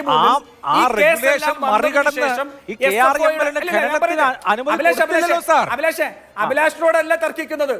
അഭിലാഷിനോടല്ല തർക്കിക്കുന്നത്. ഞാൻ ജനങ്ങളോട് കാര്യം പറയണം. അത് പറഞ്ഞു തീർക്കാനുള്ള സമയം തരണം. ശരി, ഓക്കെ, പറയൂ. അത് പറഞ്ഞു തീർക്കാനുള്ള സമയം തരണം. ശരി, പറയൂ, ഈ പറയൂ. കാര്യം വ്യക്തമായി കഴിഞ്ഞാൽ ഇതിനകത്ത് മുഴുവൻ ജനങ്ങൾക്ക് സാമാന്യ ബുദ്ധിയിൽ മനസ്സിലാക്കാം. ശരി, ഓക്കെ. 2019 സർക്കാരിന്റെ നോട്ടിഫിക്കേഷൻ വന്നതിനു ശേഷം ഈ കരാർ എന്തുകൊണ്ട് റദ്ദാക്കിയില്ല? 2023 ഈ കേസ് പൊന്തി വന്ന് SFOയുടെ അന്വേഷണം തുടങ്ങിയതിനു ശേഷം ഈ കരാർ റദ്ദാക്കാൻ കേന്ദ്ര സർക്കാർ മറ്റെന്തെങ്കിലും നടപടി ഉണ്ടായിരുന്നോ? ഇല്ല. അപ്പോൾ സ്വമേധയാ ഈ കേസ് വന്നതിനു ശേഷം റദ്ദാക്കാൻ കഴിയാവുന്ന കരാറ് 2019 നോട്ടിഫിക്കേഷൻ പ്രകാരം ജിയോളജി ആൻഡ് മൈനിങ് വകുപ്പ് റദ്ദാക്കാനുള്ള നടപടികൾ എടുത്ത് മുന്നോട്ട് പോയപ്പോൾ എന്തുകൊണ്ട് റദ്ദാക്കിയില്ല? അഭിലാഷ്, ഈ 2 പോയിന്റിന് എനിക്ക് മറുപടി തരാമോ? ശരി, അല്ല, അവിടെ ഞാൻ പറയുന്നത് കോടതി മുൻപാകെ ഈ വിഷയമാണ് വന്നത്. പക്ഷേ ഇപ്പോ താങ്കൾ പറഞ്ഞ വാദം അംഗീകരിച്ചാണെങ്കിൽ കോടതി വിധി തെറ്റാണെന്ന് ഞങ്ങൾ പറഞ്ഞു. അതായത് കോടതി വിധി ഒരു ഉപകാരവും കരിമണൽ കർത്തയ്ക്ക് കൊടുത്തിട്ടില്ല, പക്ഷേ ഒരുപക്ഷെ കൊടുക്കുമായിരുന്നേനെ എന്ന നിലയിൽ ഇതിൽ ക്വിഡ് പ്രോക്കോ ആരോപിക്കാവുന്നുള്ളൂ. എനിക്കൊരു ഇടവേള അത്യാവശ്യമാണ്. നമ്മൾ തർക്കിച്ച് ഒരുപാട് സമയം പോയി. ഇടവേളയ്ക്ക് ശേഷം സമയമുണ്ടെങ്കിൽ തിരിച്ചു വരാം. ലാസ്റ്റ് ക്വസ്റ്റ്യൻ ആണ്. ശ്രീ ജെയ്സി തോമസ്, 20/2/2019 കേന്ദ്ര സർക്കാരിന്റെ അറ്റോമിക് മിനറൽ കൺസെഷൻ റൂൾസിൽ അമെൻമെന്റ് വന്നില്ലായിരുന്നുവെങ്കിൽ ഇപ്പോൾ കർത്തായുടെ കമ്പനി ആറാട്ടുപുഴയിലും തൃക്കുന്നപ്പുഴയിലും ഒക്കെ ഖനനം നടത്തിക്കൊണ്ടിരിക്കുകയായിരിക്കില്ലേ ഈ സമയത്ത്? നല്ല ചോദ്യം. അതിന് 2003 ഗവൺമെന്റ് ഉത്തരവ് ഇറക്കിയവന്മാരുടെ വീട്ടിൽ പോയി ചോദിച്ചാൽ മതി. ഇപ്പോഴും ജീവനോട് ഇരിപ്പുണ്ടല്ലോ. 2019 ഇതാ ഈ ഞാൻ പറഞ്ഞ റെഗുലേഷൻ വന്നതിന് ശേഷം റദ്ദാക്കിയിട്ടില്ലായിരുന്നു. തീർച്ചയായിട്ടും അങ്ങയുടെ വാദം ശരിയാണ്. ആദരണീയനായ കോൺഗ്രസ് പ്രതിനിധി ശ്രീ രാജു പി നായർ ഈ ആശങ്ക കത്തിപ്പടർന്ന ഈ ആശങ്ക പങ്കുവെക്കുന്നതിന് മുമ്പ് അദ്ദേഹം പ്രസക്തമായി അദ്ദേഹത്തെ പൊള്ളിച്ച എൻ്റെ ഒരു പ്രതികരണമുണ്ട്. എന്ത് പ്രതികരണമാണ്? ഞാൻ 2 വാചകങ്ങളിൽ കോൺഗ്രസിന്റെ അഭിനവ സംഘത്തെ നിർവചിച്ചു. ഒന്ന്, പൊളിറ്റിക്കൽ പെർവേർട്സ്, അതായത് രാഷ്ട്രീയ ഞരമ്പ് രോഗികളുടെ സംഘം. 2, കോപ്പി അടിച്ചു ഡീബാർ ചെയ്യപ്പെട്ടയാൾ. അതിൽ എനിക്കൊന്നും ചെയ്യാനില്ല. MG യൂണിവേഴ്സിറ്റി കൂട്ട കോപ്പികൾ നടത്തി ഡീബാർ ചെയ്തൊന്ന് കണ്ടെത്തി ശിക്ഷിക്കപ്പെട്ടതാണ്. എന്തെങ്കിലും ചെയ്യാനുണ്ടെങ്കിൽ കുഴൽനാടനോട് പോയി അടുത്ത കേസ് കൊടുക്കുക, കേരളവർമ്മ കോളേജിന്റെ ബാക്കി അനുഭവം സംശീകരിക്കുക, അതാണ് ചെയ്യേണ്ടത്. രാഷ്ട്രീയ ഞരമ്പ് രോഗി എന്ന പ്രതികരണം ഞാൻ അടിയുറച്ചു നിൽക്കുന്നു. അങ്ങയെ പൊള്ളിച്ചതിൽ അനൽപമായ സന്തോഷവും അതിഗംഭീരമായ ആശ്വാസവും എനിക്കുണ്ട്. കാരണം എന്താണ്? നമ്മുടെയൊക്കെ നാട്ടിൽ സ്ത്രീകളുടെ വസ്ത്രം അലക്കി ഉണക്കാനിട്ടാൽ അത് മോഷ്ടിച്ചോണ്ട് പോയി കരഞ്ഞു തീർക്കുന്ന മനുഷ്യനെ അവന്റെ ഒരു വക്കാലത്ത് എടുക്കണമെന്ന് എന്റെ അടുക്കൽ വന്ന് പറഞ്ഞ ഞാനാണെങ്കിൽ അടിച്ച് ചെവിക്കുറ്റിക്കിട്ട് അടിക്കും. നിങ്ങൾ അവനെയൊക്കെ ശിരസിൽ എടുത്തുകൊണ്ട് ശരി ശരി ശരി നമ്മള് നല്ല വിഷയമാണ്. പകരം ഒരുപാട് ഈ തരത്തിലുള്ള വർത്തമാനമൊക്കെ ഉണ്ടായി ദൗർഭാഗ്യകരമായി പോയെന്ന് ഓർമ്മിപ്പിച്ചുകൊണ്ട് അവസാനിപ്പിക്കാൻ വളരെ നന്ദി 3 പേർക്കും. സൂപ്പർ പ്രൈം ടൈം അവസാനിക്കുന്നു. നമസ്കാരം.